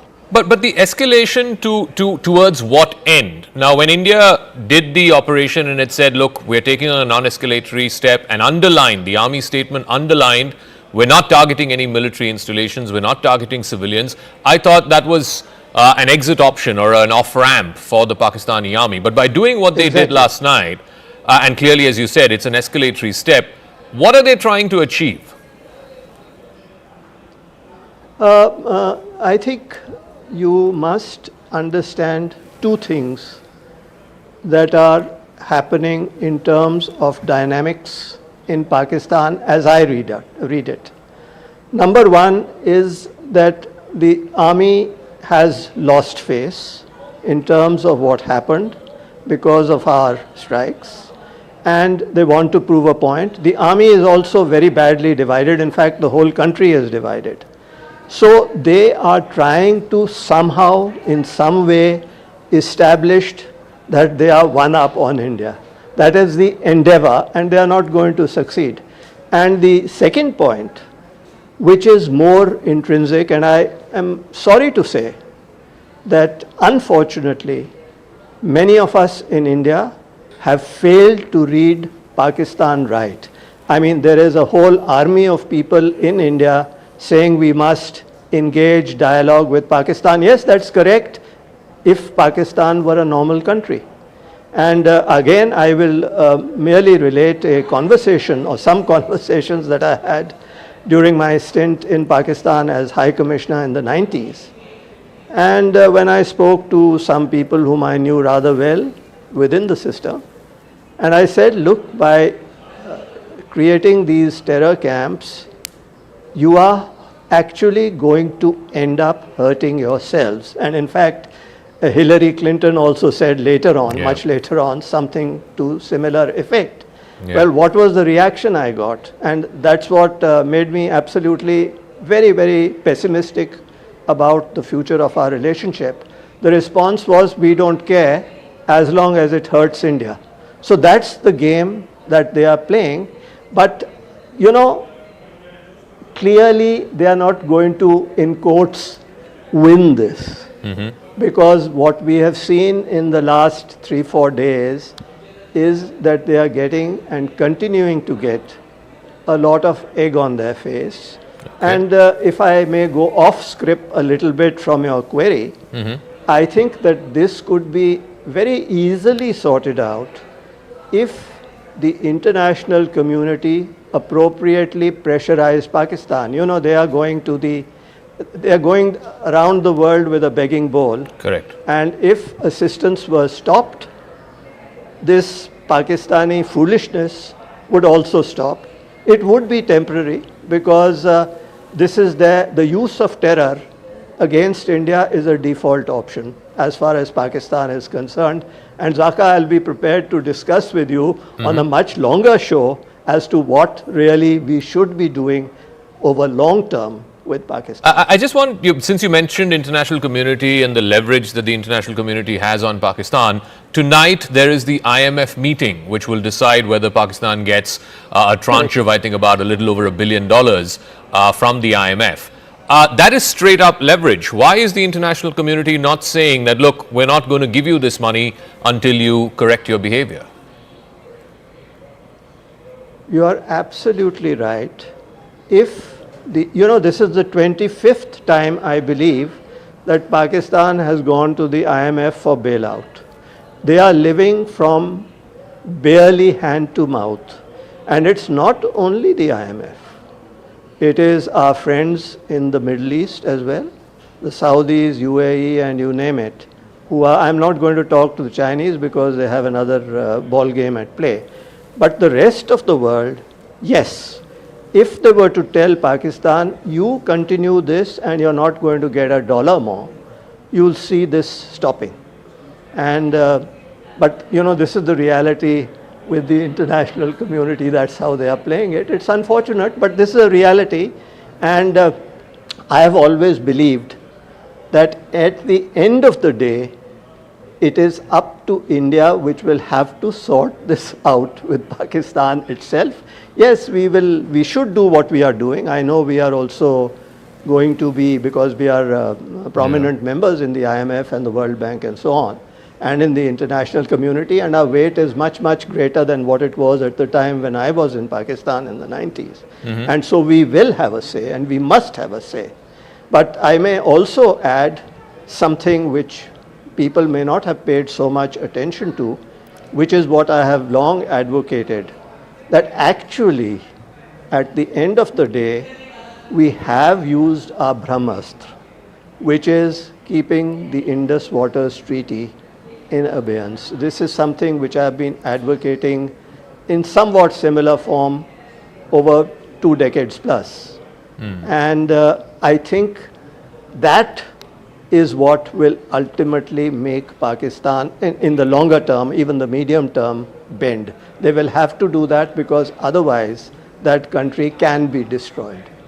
All right, and just one final word again on the international community and the IMF meeting, because the United States is the single biggest country which has most weightage at the IMF. They have 17%. Anything above 15% means that they have a veto power. Yes. And today you must have heard what the US Vice President J.D. Vance said. This is not our fight. We're not going to intervene. It's up to India and Pakistan to sort it out. Why do you think the US is taking a sort of hands-off approach? Well, frankly, I didn't see that statement, but what you say, you can interpret it in many ways, which means that we are not going to intervene either against you. And in the past, pressures have been brought on India as well. So I'm not terribly unhappy, frankly. This is my personal view about it. And they have said this, but behind the scenes, it remains to be seen whether they can and they should. In fact, I think they must.